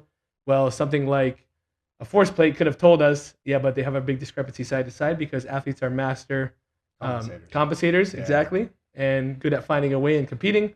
So next thing you know, hey, we have like a greater than 15% side-to-side asymmetry. We know that no humans are symmetrical, but a discrepancy that big will probably lead to, guess what? Put that kid back out on the ice or the court or the field. They tear the hamstring again because they really weren't ready. Yep.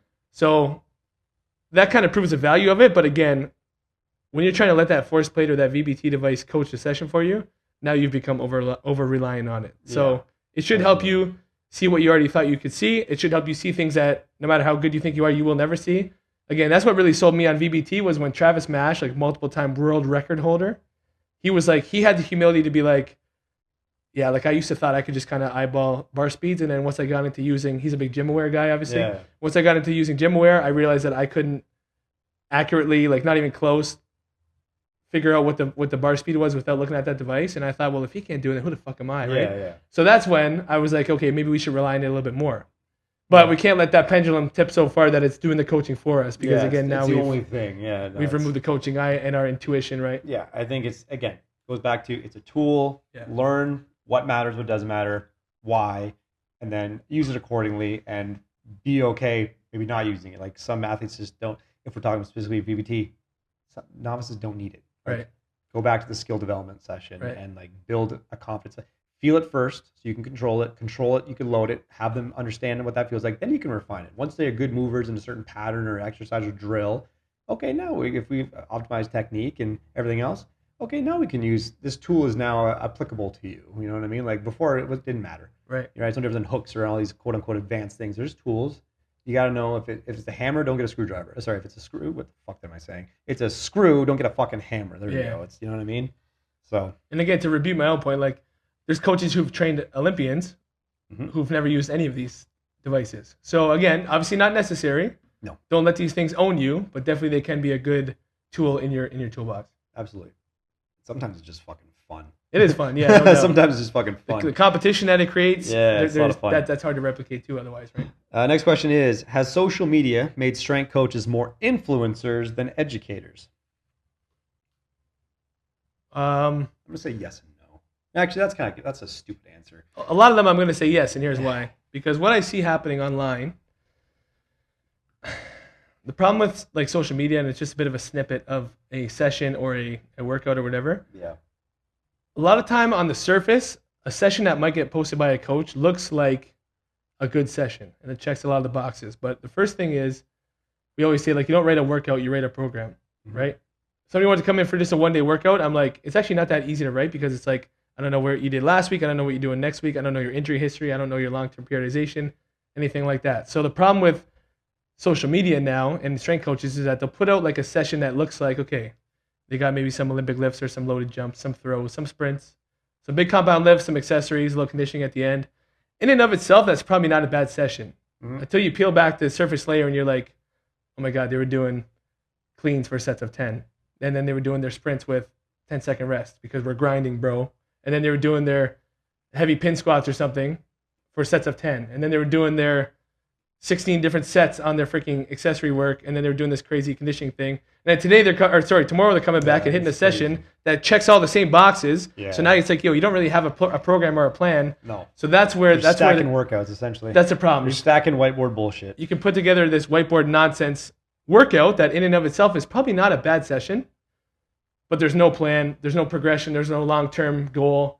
That's where I think strength coaches have become influencers, and coaches coming fresh out of school trying to learn, unfortunately, like that's what they're being inundated with, right? Yeah, I would go as far as say like maybe it's not a bad workout, it's a bad plan. Because there is no plan. Yeah, that's the thing. Bad plan. Today we hit our big trap bar with some broad jumps. That's my contrast work, and then I hit my bench with my med ball throw, and like, oh, look how athletic this is. And then like you look at tomorrow's session, and it's like the same exact format because this is an athlete workout. Yeah. Again, we don't write workouts, we write programs. Yeah, we gotta keep moving along. We have a bunch more questions to get through.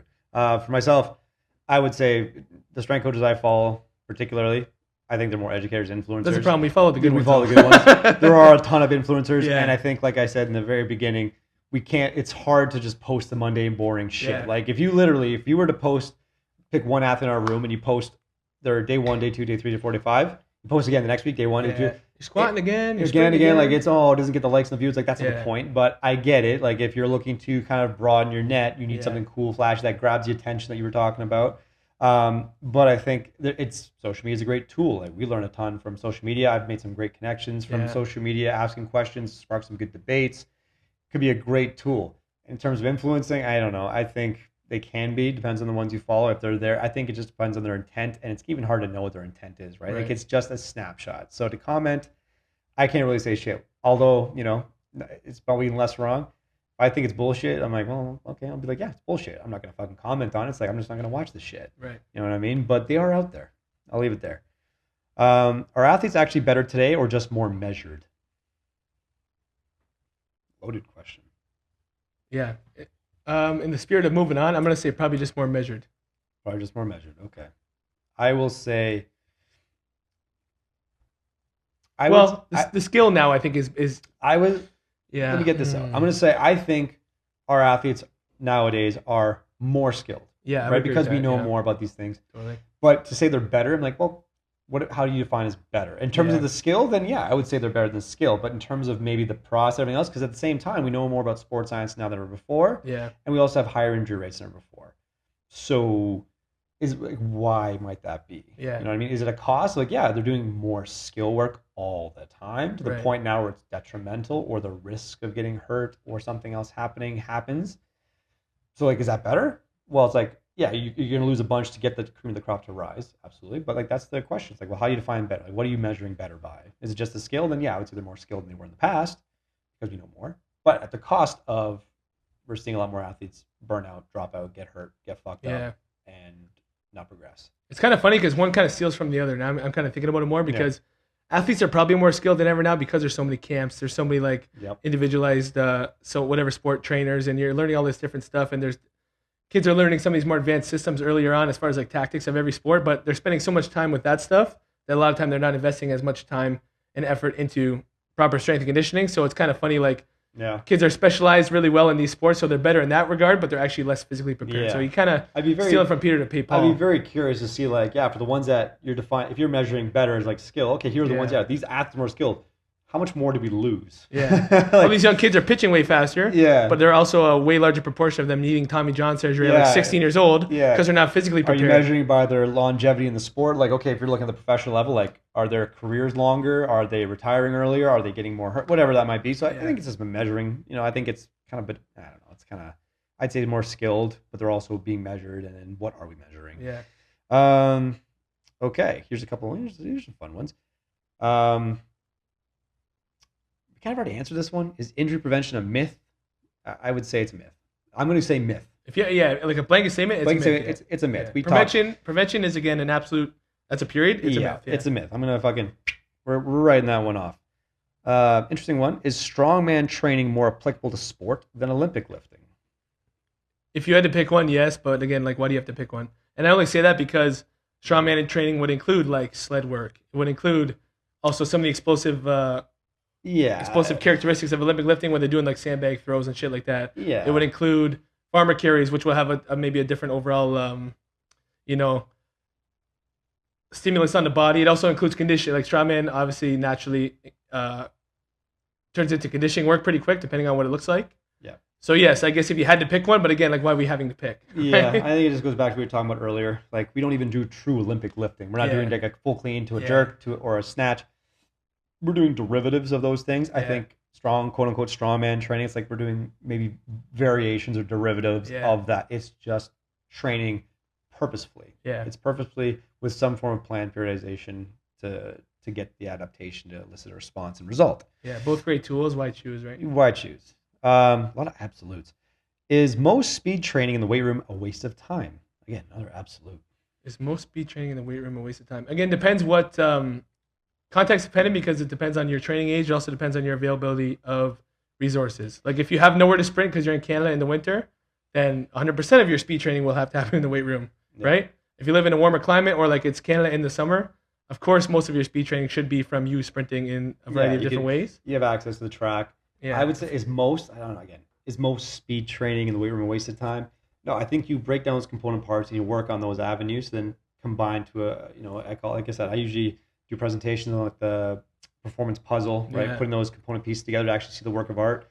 I think you can do great speed work in the weight room, right? Again, it's not going to be full out sprinting. Depending on how much, again, we have like a 33-yard turf, so we can do some pretty good acceleration close to, speed work. Yeah. But obviously it's not going to be 40s. It's not going to be hundreds, all that kind of stuff, because we just don't have the space to do it. So it's like, well, do you just avoid those things altogether? It's like, no, but you can do these other derivatives that are going to help when you do those things be more robust. But no, ideally, if you're doing, and I say speed training, again, what context of speed are we talking about? Bar speed, jump speed, you know what I mean? But I'm assuming for this question, it'll probably be sprint speed. Sprint speed, sprint speed, then is most in the weight room waste of time? I'm going to say no, not all of it's a waste of time. Like, I don't say there's a waste of time. I think it goes back to breaking down my component parts, work on those avenues, but you're going to have to get out there and actually sprint. Yeah. If somebody said, hey, I'm trying to get faster, so I squat and I lunge and I do dynamic effort squatting and dynamic effort it's not going to happen. I'm like, you're sprinting though, right? Yeah, it's like those are all in addition to sprinting, right? And not everyone should just, if you're, by the way, anyone listening, if you haven't sprinted before, don't just fucking sprint. Yeah. Skip, find a hill, find a sled. Skip, uphill, like go on a hill and do, 10s and 20s on a hill, right? Sleds. Do sled work, like all those things you can do to build up. Like we have a lot of our athletes doing, different distances and variations of skipping because it mimics same patterns, it's lower intensity, it practices the shapes, all good things. Like them doing that is only going to help them when they have to go actually do a full out sprint. Yeah. Right. So as much as it doesn't develop speed, if you haven't sprinted in 2 decades, sprinting on a beach is not actually the worst idea. Yeah. To start. And then you can progress the surface you're running on, right? So like it's never right or wrong. It's like, what's the context? Yep. This is an interesting one. Are private sector coaches more skilled than collegiate/pro coaches? And just for the audience, private sector coaches are like us. We are a private facility, our own thing. We're not associated with the university or professional organization, although we kind of are in some regards. It's just not hired by, like, we're not, employees of a university or something of that nature. So our private sector coach is more skilled than college or pro coaches.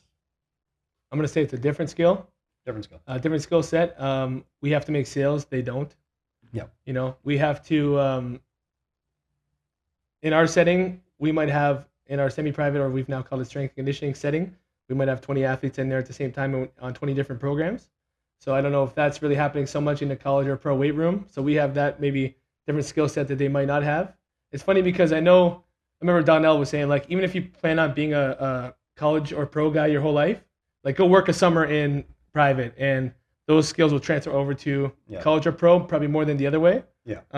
Pro and college, you're obviously getting really good experience working in big groups as well. But I mean, it's kind of tough because our thing is so unique. So like private, they're probably just thinking mostly one-on-one versus college being a team. But we kind of do teams in the private sector. Yeah. So good question, but a bit loaded. It is loaded. I'm going to say, again, who are we talking about? Like there are a lot of amazing collegiate, a lot of amazing professional strength conditioning coaches, people that we learn from. Yeah. We've seen people in those two settings as well. You kind of roll your eyes, you're like, oh, fuck, like, what the hell? You're just slapping a logo on their chest and just doing bullshit again.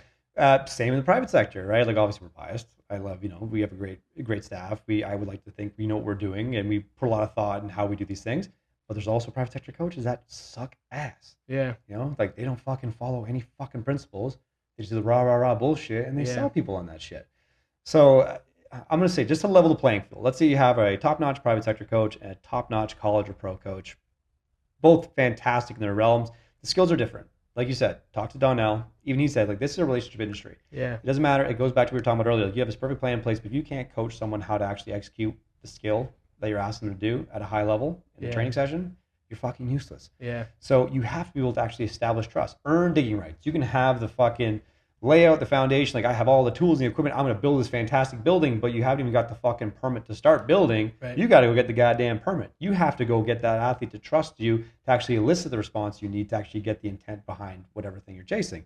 So I think it's a different skill set, like you said. It's like we do have to, validate a lot what we do so we can help bring more bodies in the room to actually do the things that we know is going to be beneficial for them versus college or pro. You always have new athletes every 4 years coming through. Every year is new thing. So there's less of that skill you have to do. But I think both have their pros and cons, right? So I think it's just a different skill set altogether.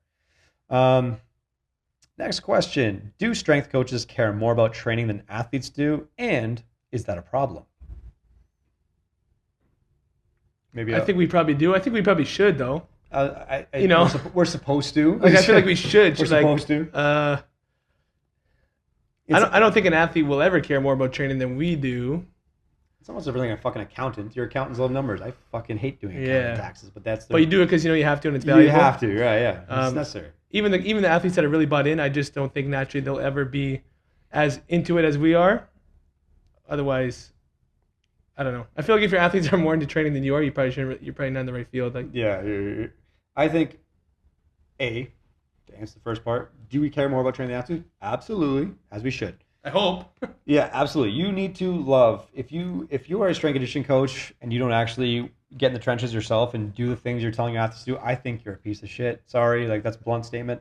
But really, like I hang our hats on the fact that I will never tell an athlete to do something I myself haven't done. Yeah. Right? I'm not saying I'm perfect at it, but I need to be able to do those things that I'm asking them to do so I can relate to what they're feeling and how they're feeling it when. So that way I can have parallel dialogue. Like, I'm feeling this here. Okay, no, I know what you're feeling. Here's how we're going to fix this. Da, da, da, da, da. It makes you better at coaching and the cueing and everything else. Is it a problem? I don't think it's a problem because, like taxes or going to the dentist, you know what I mean? Like, I don't like going to the dentist, but I need to go. So I go. Dentists probably love teeth. If they don't, yeah, it's weird. I don't know. Maybe it's a weird thing. Yeah. but you see the value of dental health and you yeah, care you about see it the and value you want in it, right? So you invest in going to the dentist so you can take care of, you know what I mean? Like, it's like getting an oil change on a car. You don't see the guy advertising like oil change is $50. It's like he's advertising, I want to make sure your truck stays healthy so you can actually, you know, this car gets you a point A, point B for a lot longer with less maintenance. Fantastic. I don't give a fuck about oil changes, but I'm going to get my goddamn oil change so I can keep doing the thing with my car. Right? So is that a problem? No, I don't think it's a problem. But I think that if they help learn why and they become more invested into that, I think quantifying those things make them better at doing it. Yeah. So I think Steve Mezger had a great conversation when he talked about adversity, overcoming hard things literally changes the brain chemistry. Like myelin plasticity of it, yeah. You're right, the plasticity, the myelin sheath. So like that's something that athletes can say, okay, every time I do something hard I didn't want to do, but I did it, I'm reinsulating my myelin. Fantastic. That's something that they're chasing. So they understand the why, and it makes it easier for them to drive how and what. Right. So I think, is it a problem? No. But I think it can only help them if they find a love for it, to get more invested in it, because now they're hitting the things with a better intent. Yeah. I think it only make them elevate better. And the ones that do truly love it, most of them graduate and try to become strength coaches. Yeah. Yeah. All right. This next series of questions, we're going to call it rapid fire. So these questions were for personal preference. So this is not for our athletes. This is what we prefer. You and I prefer. Okay, one word answer, no context. One word answer, no context, this or that. Barbell or dumbbell? Barbell.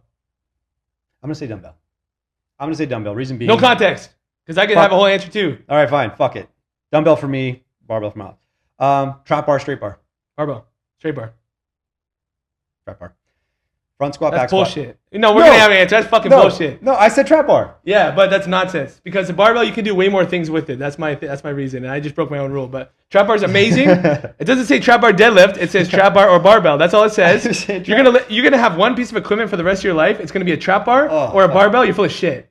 I like trap bar. You carry it. I'm not rationalizing. You can't bench it. You can't row. You can't open back trap bar. No. Now you're okay. Hold on. If it's an open back trap bar, trap bar. Okay, Swiss bar, straight bar. Like, what are you talking about? It says trap bar. What trap bar? Our trap bar is an open back. Okay, you're gonna deadlift it. You're gonna RDL it. You're gonna maybe row it and press it overhead, and that's all you're gonna do for the rest of your life. Split squat. You're not gonna clean it. You're not gonna snatch it. You're not gonna do. That's nonsense. You're not gonna. What are you gonna curl it?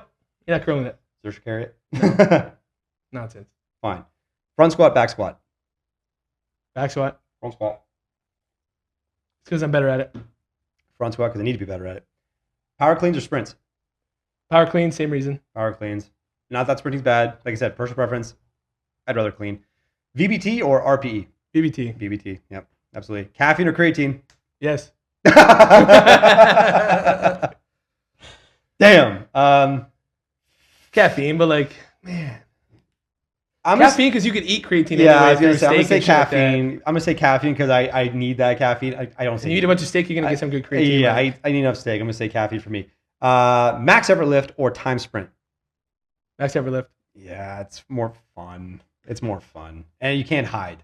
Yeah. You know what I mean? I guess time sprint too. I guess you can't hide either. But if you dog a max effort lift, you get fucking killed by the bar. If you dog a time sprint, not my day. No, not my day. Yeah, I think it's different. Okay, so those are our rapid fire questions. So these ones are more short answer. One lift every athlete should master. Split squat. I was going to say split squat. Nice. Okay. What's an overrated training method?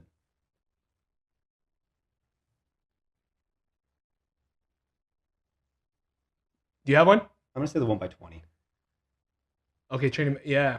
Yeah, totally 1x20. I'm going to say the 1x20. What if you do like 4x5? And for those who don't know, Have your weight, same amount of practice. the 1x20 is like a bunch of exercises. Again, it doesn't have to be, but typically it's like a bunch of different exercises. Yeah. You get one set at 20 reps. And again, you're trying to build some capacity and some skill development. But my counter to that would be like, well, if you did 4x5, you can do better skill practice with reps, with rest in between, plus feedback, and then they can go back and practice skill again. And less fatigue, less shitty reps. Less fatigue, less shitty reps. That is my argument against it. It's not right or wrong. That is just, I think the 1x20 is overrated, and it's usually done early in the training cycle for like off season or whatever like that. Like just essentially when they're redeveloping things again or remastering things. I think 1x20. I think it's overrated. Just kind of, do before 4x5, introduce some yielding and eccentrics in there, help them practice skill again, and fucking move on. Underrated piece of equipment. Sled. Ooh. If you have access to a sled and obviously ideally turf or something that can slide on, the versatility is crazy. The amount of different things you can train with it, power, speed, hypertrophy, even the fact that it's pretty joint friendly. Yeah. Again, like what comes to mind is the pushes and pulls with your legs, but obviously you can row it, you can press it, you can do a ton of different exercises with it. So I'm gonna say sled. I'm gonna say the GHR. Yeah, valid. I'm gonna say the GHR. Reason being is because again, Nordics are great and all that, but you get the full range of motion. It is also versatile. You can do single leg work on there. You could do reverse hypers on there. Yeah, back extensions. Back extensions. You can do sit-ups. You Yeah. can do side stuff. I think it's an underrated piece of equipment. I know Scotty Maskill hates that motherfucking thing. Yeah. But still, I think it's underrated. I think if you're gonna have that, get one. One thing you wish athletes did more of. Watch film. Oh, okay. Because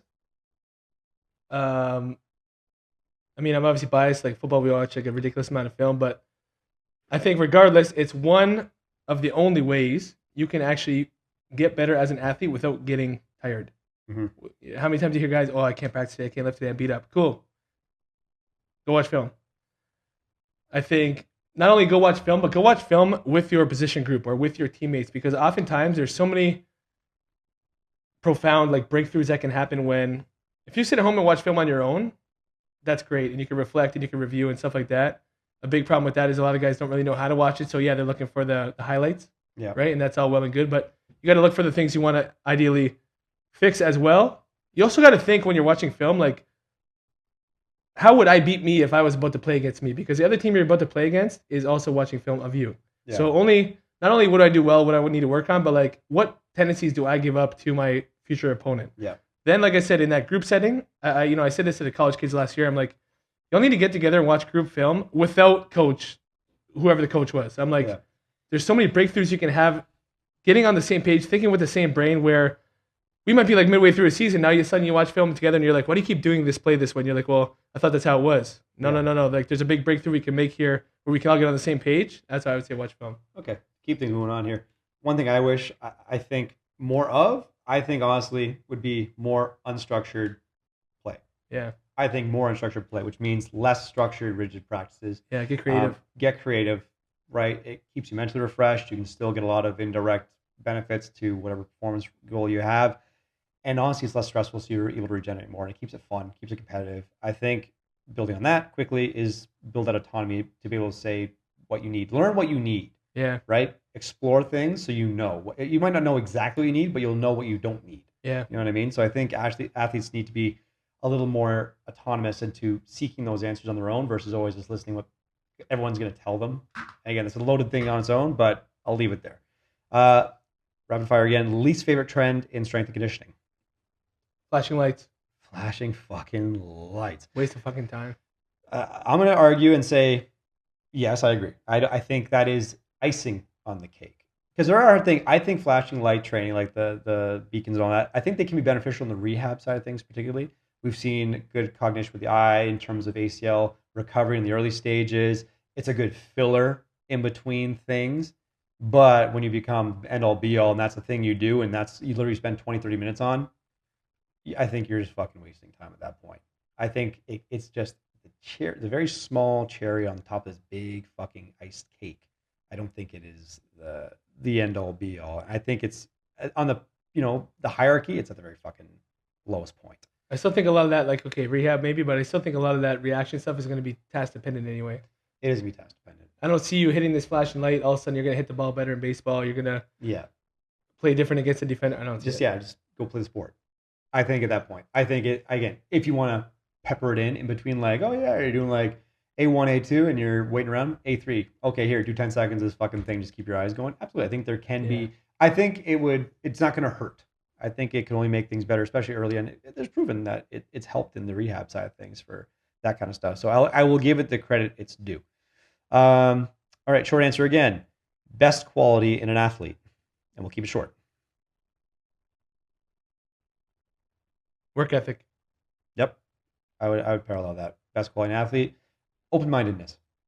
I think best quality in an athlete would be open-minded. Be open to being not wrong, but be open to trying something that you might be uncomfortable doing. Those that are open-minded to learn whatever the skill we're asking them to learn. Again, things are new. Just be open to it. Try it. Expose things that at least you'll know, right? Worst quality in a coach. This kind of ties to the next question, which is Trying to think biggest about like red lack of flag. open-mindedness. I don't know what the word is, but I'm going to say ignorance or yeah, I was trying to think of the word. or naive simplicity. Yeah, I was trying to think of the word. Yeah. Being very black and white, where they have the answer. That is the biggest red flag for me in a coach, because that is now you're selling an answer, and there's no fucking simple answer. There's no simple solution to complex problems. Sorry. So anyone that tells you that shit, hit the fucking road. Run as far away as you can, as fast as you can. Nothing else, you get better at sprinting. Loud weight room or quiet weight room? Quiet weight room. Loud. I think so too. That's personal preference. Loud weight room. I think it's just energy. You know what I mean? I know there's some strength conditioning places where like, no, we want it quiet so you guys can like focus on shit. I'm like, yeah, sure, but for the athletes we train specifically, I think is just more fun. It just you can literally why not? You know what I mean? They have fun. You know, it raise the energy. Why not? Go to pump up song. Oh, it changes all the time. I'll say right now, Bad Things, I Prevail. Oh, I'm gonna go with Coming Undone by Korn. That's always a staple. Favorite post lift meal? Steak and potatoes. Steak potatoes. Simple. Okay, this is a good one. Would you rather coach high school athletes or pro athletes? If I had to pick high school, simply because I think you can have more impact. I was gonna say high school too. It's not that we train pros and they're a lot of fun. But Get that high school kid to be a pro one day, though. Yeah, I think a lot of strength coaches want to work with elite athletes. Yeah. I'm more focused on building elite athletes. So if we have a high school kid that we can train, develop, and help them learn, so when they get sent off that level and they can handle it, I feel good about that. Versus pros, they're already getting their salary without you, man. Your job's not to fuck them up. Not saying you can't do some awesome things. These guys in this industry train a pro guy for like 3 sessions, and then he does some really cool thing, and they're taking credit. Like, yeah, it's again, it's not like one or the other. It's like if I had to pick, I enjoy working with high school athletes because we have a bigger impact. Yeah. What's one rule you would enforce in every weight room? Be respectful and supportive of everyone around you.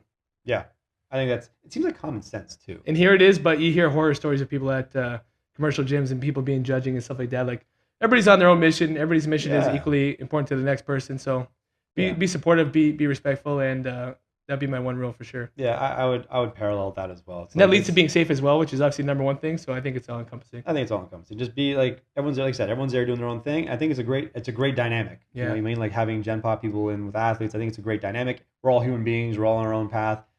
Who cares, man? Just have fun. You're like we get the privilege of training. It's like enjoy it with the people around you. Like they can push you, you can push them. Be supportive, be positive, and it just makes for more fun. Totally. You know what I mean? Okay. So these are common questions that come from discussions. So these are more how questions, but more what, sorry? More like how type questions. Okay. How do you talk to a young athlete about commitment? I think a lot of that for them is context, like teaching young kids how to set goals. A lot of them want to compare it to somebody who's like their idol. So I'm trying to provide the context of like, how do you think this person got to this where they're at? Is by providing the context of them being committed, right? Mm-hmm. Saying, like I said with Rashawn on last week's podcast, knowing what to say yes to, but also equally knowing what to say no to. I think that's trying to provide that context to young athletes. I think is very important. Yeah, I think. Yeah, I'll leave it there. This is a good one. What do you say to a parent who wants results fast? Because this does come up, honestly. Like, and I would preface it by saying it's never out of malice. It's it's well intentioned. Yeah, totally. They want the best for their kid. They want the best for their kid, but Because again, this ties into a lot of the things you talked about, like bad, quote unquote, bad coaches, right? They're just trying to make a sale. Yeah, like the simple answer is that like the results you're seeking just take time, Yeah, it right? And takes what like it takes. thing is, I'm not a good liar, so I'm not gonna sit here and lie to you and say, hey, we're gonna Yeah, drop 4/10 off your 40 time in a month. Like we're just not doing it. So yeah, what would I say to them is, yeah, it's just an education piece of, like I've had people say like, oh, you can't put 3 inches on my kid's vert in a couple weeks. Like, am I in the wrong place? I'm like, no, you're in the right place because I'm not lying to you, yeah, right? Or whatever that metric is. yeah. And again, it goes back to that naive simplicity from other coaches. Like, and I think I was talking to Dave about this too. It's like everyone, parents will like shop around for strength conditioning, professional performance training, all that stuff, and they're always going to get suckered into hearing the words they want to hear, and like not all of them, but I think for parents, like go into it with a little bit of a little bit of understanding of like kind of what you're asking for. Yeah. You know what I mean? Do your research, and honestly, you know, be okay being told that's not possible. Like, are you open minded to hearing like we can't do that in that timeline? Yeah. You know what I mean? Like, and plus, if it's a kid, they're a fucking kid, man. Like, Yeah. I'm okay telling my parent like this is not a good fit for you right now. Yeah. I'm okay. It's like hey, your kid's awesome. It's just that this might not be a good fit for them right now. Like, let them go play, have fun, and then when they're older, we can talk and we'll go from there. But I think they're just so set on. I think that becomes a detriment over time. So it's kind of like, let's just be transparent. Here's what we can guarantee. We're gonna learn some new skills. We're gonna try to have some fun doing it. They're gonna feel better and all these other things. But to guarantee a certain quantitative output at this timeline is impossible. Yeah. No way Snake to do it. oil. Yeah. How do you handle burnout in season?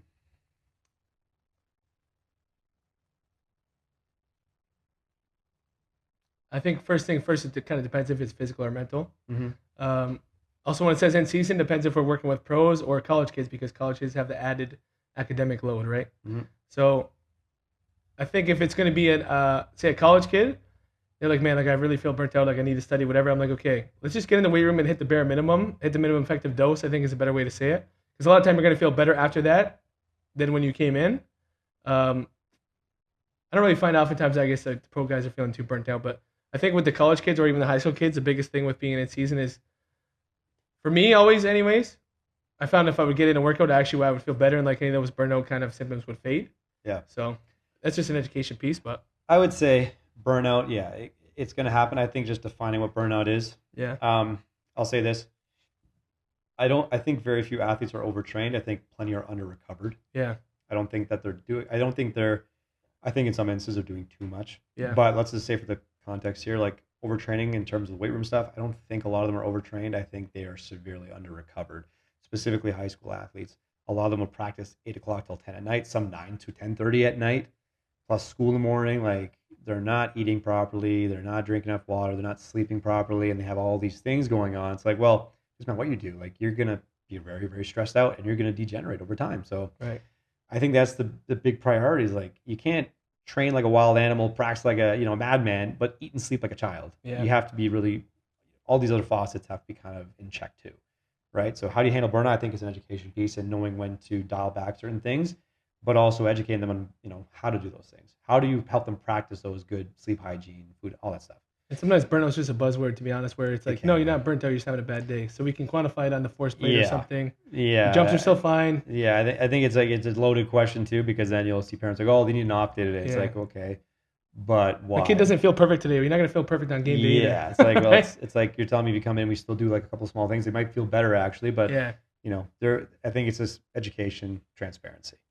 Okay, again, we have a couple more questions to get through here, so we'll try to kind of get through them. How strong is strong enough for sport?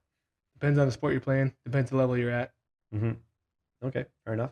I think just traditionally people get pretty caught up in the RM stuff. I think over the years though it's really transitioned away from that, which is good because the juice is just not worth the squeeze. You know what I mean? Like it's just not. There's other things we can do to move the needle forward. Really.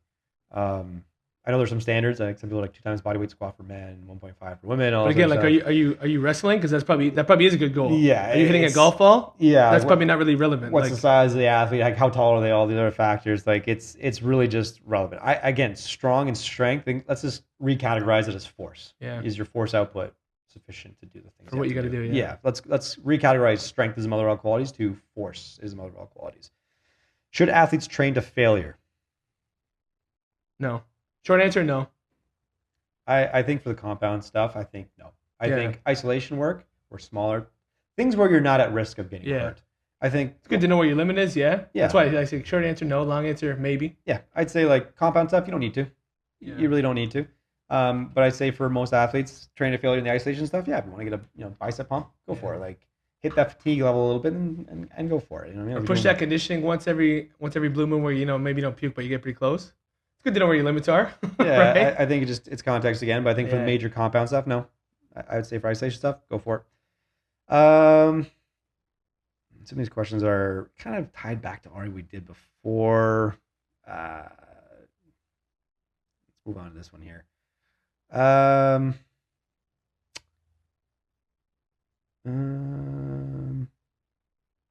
How often should athletes sprint in the gym? Oh, that's a good one. Oh yeah, That is a good one because some kids want to say, like, speed is my number one priority, so I'm going to sprint every day, and that's not a good idea. Muscularly, nervous system wise, it's not a good idea. So if you're sprinting once a week, we're talking about the training, residual training effects before. If you're only sprinting once a week, that's barely enough. For most people, probably not even enough. If you're sprinting more than 3 times a week, though, like taking recovery into mind, even 3's a lot. Yeah. Any more than 3 times a week is probably too much. So I think Yeah. that is a good question. Yes, some guys want to get faster and they come in every day. Can I do a speed day, speed day, speed day? No, because it's actually going to be detrimental because your nervous system is so sensitive and you actually need to recover. Yeah, and even if you want to do speed day, but you're going like 70% of what your speed is, Exactly. like, you're not really doing speed anymore. Right. It's You're probably getting slower. you're probably getting Yeah. slower, and you're just getting in better shape being slow, which Yeah. is no longer the objective. What's the best way to train for vertical jump gains?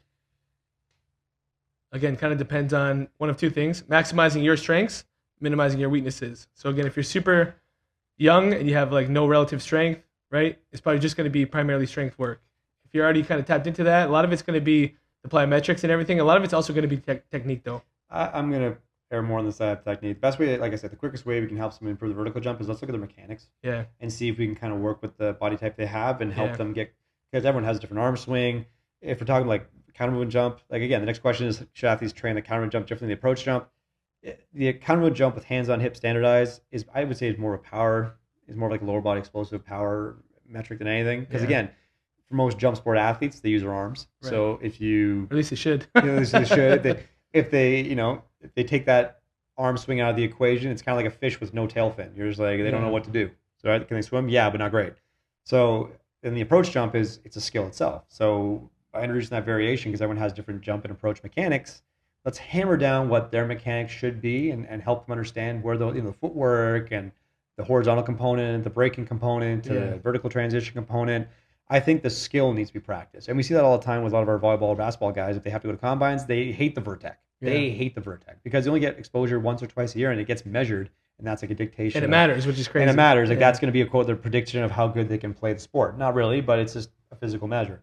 So we need to spend more time going through the skill of that particular movement and help them practice it. And then work on the relevant component parts to then train. So the best way to train for vertical jump gains, economy, become more skilled at jumping, and then load the component parts relevant to then increase force output into the ground, but also your ability to brake and transition to propel in a certain direction, which comes from training, like whether it be plyometrics, whether it be strength training, all those tools and modalities to then work on those relevant component parts. How flexible should an athlete actually be? Short answer, probably as flexible as their sport needs them to be, plus a little bit more. Just have a little bit of a reserve in case you get in some shitty positions, and that's probably good enough. Yeah, I would say flexible. It's like, well, mobile is a better word too. Mobile, I would say mobile is a better word because it's the ability, you want stability. Mobility is like, mobility is the active range of motions you can control, right? So you can be flexible where people can put you in positions, but you can't actually put yourself there. Mobility is like, I can put myself in those ranges of motion with control. Yeah. Stability is your ability to resist or anti. Yeah. So let's say, let's rephrase it to mobility. You don't need to be a contortionist to play most sports. No. So just whatever mobility your sport probably needs, and then a little bit of a reserve, you'd probably be fine. Yeah. And then, everything else is kind of a bonus. Because again, if you're tight in certain areas or anything else like that, because again, that might, on the other side of the coin, it might actually make you who you are. Yeah, you might be good because. It might be good. Yeah. Like for baseball players, their pitching arm is probably like really mobile and their catching arm is not as mobile. Well, yeah, that's kind of the way they're supposed to be. Yeah. You know what I mean? So it's like, that's kind of necessary for their sport. A lot of jump sport athletes have tight hamstrings. Well, yeah, because you jump and you explode, and that's that tight spring allows you to snap back and actually propel off the ground. Yeah. If you kind of, just keep stretching all the time, you actually might be less elastic because of it, right? So I think access the range of motion you can, a little bit more with control, load them up appropriately, build that tolerance, you're good to go. Do foam rollers and massage guns actually help performance? Short answer, yes, because they probably make you feel better, which there's value in that. But long answer, they don't really help in the way that people think. You're not rolling up and down on the foam roller, breaking up adhesions or whatever all these buzzwords are. Massage gun, same thing. Like, if anything, that massage gun is probably just changing your perception of pain and tightness. So is there value in that? Yes, especially mentally. But is it actually going to make? It's not like kneading pizza dough. It's not. What people commonly think. I think it's not going to hurt. It's like, that's the thing, and it's not making you worse. It's not going to make it any worse. Like, so it makes you feel good before doing something. Go for it. But is it a miracle drug? No. No, I think it makes you feel good. You like it. Go for it. Okay, so these are more on the programming side of things, really. Imperialization, I guess. Favorite. Yeah. Again, let's see if we can short answer them. How many days a week should athletes lift in season? Loaded question, obviously, but still. Yeah. 2 minimum. Yep. I think it's a good metric. And I would would 2 to 3. 2 to 3, and I would argue again, if you're in season, are you a high minutes player or a low minutes player? Because then if you're a low minutes player or bench player at the time, you have an extended off season. Yeah, so you could be sore because it doesn't matter. You can spend more time on developing these more physical qualities to then hopefully get your minutes in the game. So I think at least 2, at the very least, twice a week in season. Yeah. A little bit more if you're a low minute player. And what does a power session actually look like? Probably easier to discuss what it doesn't look like. It doesn't look like tired, sweating, out of breath the whole time. It doesn't look like a million reps per set. It actually looks more like you should almost leave a true power session feeling better than when you walked in. Yeah, it gets you on. Yeah. You should feel on. Yeah, I think for us typically, like even if you just look at our energized day, it's okay. We're doing it's a lot of dynamics. The intensity is quote unquote high, but using that intensity is more of like the speed output. Okay, so it's like sprinting, right? Depending on the duration, how long, how many sets, and then lots of rest in between. You might do then progressive to plyometric activity or loaded jumping, and then you might progress to more strength speed work. But again, might be lower sets and reps and everything else like that. Instead of doing like 4x5, might be doing like 3x2, 2x3. You're not leaving with a pump. You're not leaving with a pump. Out of breath like crazy. The warm-up is probably the hardest part. The warm-up is the hardest part. And I would argue too, for most of the power session or speed session, you should be bored. You should be bored. It's boring. You know what I mean? Like, hit your set. That's it. You're like, yeah. Give yourself a minute and a half. You're like, fuck. All right. You can't do some other things between. As long as it doesn't take away from your ability to express at a high speed, then that's truly what it is. It's a boring thing to do, but it's necessary. You just can't forget that your nervous system recovers slower than your respiratory, your circulatory, your muscles, right? Yeah. Let's go on to the next one here. How much sleep do athletes actually need? More than they're currently getting. No. Probably try to be realistic because of knowing how little most of them get. Like 7 to 9 hours is probably a good start for most of them. Keeping in mind too, if you can do it, throwing a nap in the middle of the day can be obviously effective as well. Yeah. As long as it doesn't take away from your next night's sleep. Some people don't like naps. I'm not a big nap guy, but for some it's crucial. As long as, like I said, as long as it doesn't take away from your ability to get a good night's sleep at night, which is most important, then I would say get as much as you can. 8 to 10 hours. If you can hit 10, great. You're actually doing yourself a service. But again, some people are more inclined to sleeping. Some people get too much sleep. They actually feel more lethargic. So like when I said 7, that's a low end. Yeah, I would say 8 to 10. 8 to 10 is good, and it's going to help your performance a lot more than you think. Should you train when you're sore? Yes. Yeah. Yes.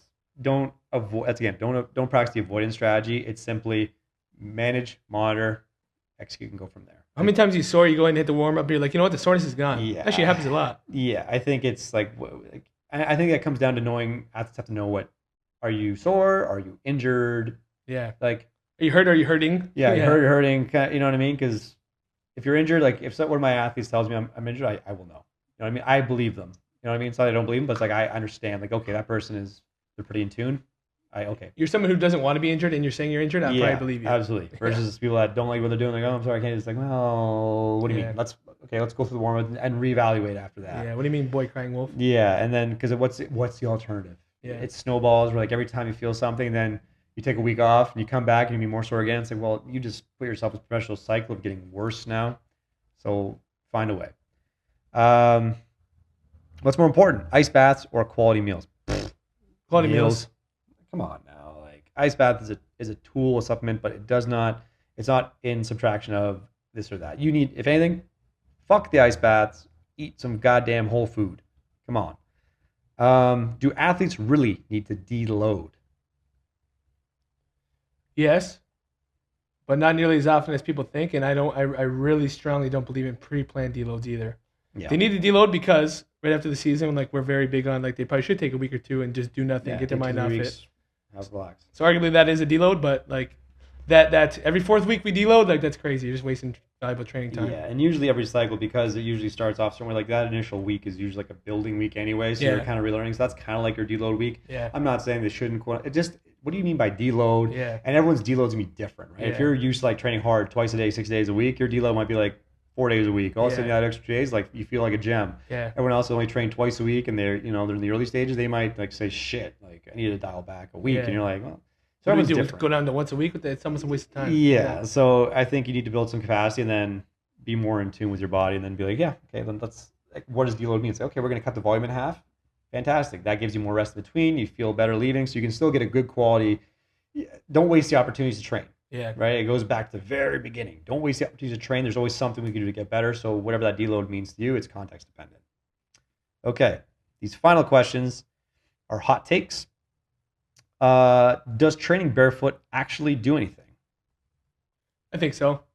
There are science proof, yeah. Yeah, I think there really. Yeah, I think it really does. Yeah, I think again, like our world is so much like if some is good, more is better. So like for me, I love the barefoot warm up. Mm-hmm. Yep. Probably until you're about to hit your sprints, then you put your shoes on. Like, but then there's people that take it through the whole session. I'm like, oh yeah. I'll say this, and again, I think it depends on who we're splitting hairs with on this. Yeah. I think there is science to say yes, because you barefoot, you become more in tune with the ground and in coordination and proprioception. And our shoes have weakened these muscles. And our shoes have weakened our ankle complex. Yeah. So if you're looking at sprinting, for example, just as an example, your hip can generate X amount of force, but if your foot can only handle Y amount of force, you're naturally going to downregulate bleed force in the ground. So by actually training a stronger ankle complex, you're able to actually generate more force with less bleeding in the ground, projects further per stride, you win the race. Totally.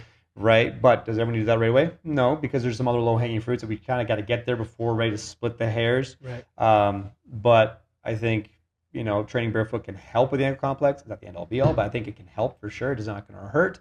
But it depends on what we're doing in the weight room too. It's like, yeah, do barefoot in the warm-ups for all the stationary stuff or things we're traveling. But the minute you start doing explosive stuff, I'm not saying don't do it barefoot, because I know, like, even Austin, Joachim, all those guys do barefoot sprinting. Absolutely nothing against it. But for me, I'm sure they've built up to it, though. I'm sure they built up to it. Go from 0 to 100, next thing you got plantar fasciitis, can't walk. Yeah. What are we doing? Jumping on the force plates, new plyometrics barefoot. I'm not saying you can't do that. Absolutely, I'm sure it's beneficial. But let's build up a tolerance to it first. And then my question would be like, is it really necessary at this point for this person? 9 times out of 10 for at least my athlete group, no. Like, there's other things I'm chasing that can make a bigger bang for buck than that. But does it do anything? Absolutely, it does. Answer the question. Is static stretching before a workout really that bad? I don't really know, but I would still always rather my last thing before I train be more dynamic. I would say save static for the end. Yeah, I would too. I would save static for the end. But when it says, so bad, I don't really know, but either way. I don't think it's really, I think, because there's research to show that static stretching actually has inhibited some performance outcomes before a session. But is it that bad? I don't know what degree is that bad. Like, what do you mean by that bad? Yeah, but that's what I mean. I think if you're going to pick one or the other, I said I would do more dynamic prep beginning, finish off or cool down with static by that point. If that makes you feel better. Is it necessary? Makes you feel good, then fucking do it. Last 2 questions. Does lifting slow ever make you fast? And it essentially ties in with the last question. Are tempo lifts killing your explosiveness? So you might as well answer it like it's one question. Let's do that. So lifting slow, again, which phase of the movement is slow? So like I feel like lifting slow concentrically, like if I purposely slowly bench press, I like a weight where I could go like this, but I'm purposely going slow. Same thing as a squat, whatever. I feel like over time that probably would make you slower. Yeah, well. Conversely though, we do all these accentuated eccentrics or negatives, like slow on purpose, especially when they're overloaded, but even when they're not. And we do these pauses. Those will actually make you more economical, and over time I would argue that's actually going to make you faster. Coming into and out of cuts, being able to accelerate, I think that's actually going to make you faster. Yeah, so for the sake of this question, for the sake of the argument, does lifting slower make you fast? I'm going to strictly focus on the eccentric ability first. Concentric, no, I'm not going to lift slow concentrically, at least not in the athletic realm. Like post-injury, maybe that's probably it. Yeah, you know what I mean? Post-injury, or even like if you really want to go into bodybuilding, which I would still argue like do hard explosive, concentric actions, because then you can just load up more and bigger motivating recruitment. You know what I mean? But maybe for isolation exercise, you can do slow concentrics. I'm not saying there's not a time and place, but for the sake of this question, I'm going to focus on the eccentrics. Reason being, for most things make you fast. Remember, it's the ability to relax, to contract, to relax again, to then repeat that same cycle. We need our athletes to have a good break, like unweighting potential, hard braking potential, then transition to a propulsive action. Okay? So if we're not fully unweighting, or our eccentric duration is long, it takes us too long to unweight to break, that's us essentially chopping ourselves off at the knees. We're bleeding force. We're bleeding energy and momentum in the ground that could help us project up, across, down the whatever, right? So how do we work on that? Accentuate eccentrics, overload eccentrics. We're now building strength at length. We're building more eccentric potential, which is going to help with our, in this example, braking ability and unweighting ability. So if we're able to unweight faster and whole, right, like full whatever unweighting ability, and brake to then transition to a concentric propulsive action, that takes us less time. Essentially, we're narrowing that V. You're bouncing that ball off of a concrete floor instead of off the beach. Exactly. Right? So are they killing your explosiveness? No, but I would argue they're actually putting more capability for you to then relax, contract, to relax again. They're actually enhancing it. They're enhancing it. However, it does take time, and you're going to see a negative drop first. Yeah. You're going to see your sprinting ability and your jumping ability get worse before it gets better. It's going to take probably 6 to 8 weeks if you're doing accentuated or overloaded eccentrics before you really see that super compensation effect. Yeah. So is it killing your explosiveness? I'm going to say hell no. But if done at the wrong time of the year, it can be used inappropriately. Or if you do it 52 weeks a year. If you're doing it 52 weeks a year, you're going to get the shit kicked out of you. Yeah. I probably would not be doing very long duration eccentrics or overload eccentrics in season. Game Friday and you're just loading up the hooks. Yeah. I'm not saying that, but there's a time and place, and I think they can only make you better, especially in the off season when you have that time, that flexibility. They can really raise the ceiling of potential for you. So put hay in the barn and run with it. Wow, that's it. Holy shit, that was a lot. If I can crush that. Woo! Wow, that was fantastic. Episode 20. We did it. Okay, guys, thank you for tuning in. This was the Performance Matters Podcast. We're on Apple, Spotify, and YouTube. Make sure you like, share, subscribe, show us some love, and we will see you all in the next episode. Peace.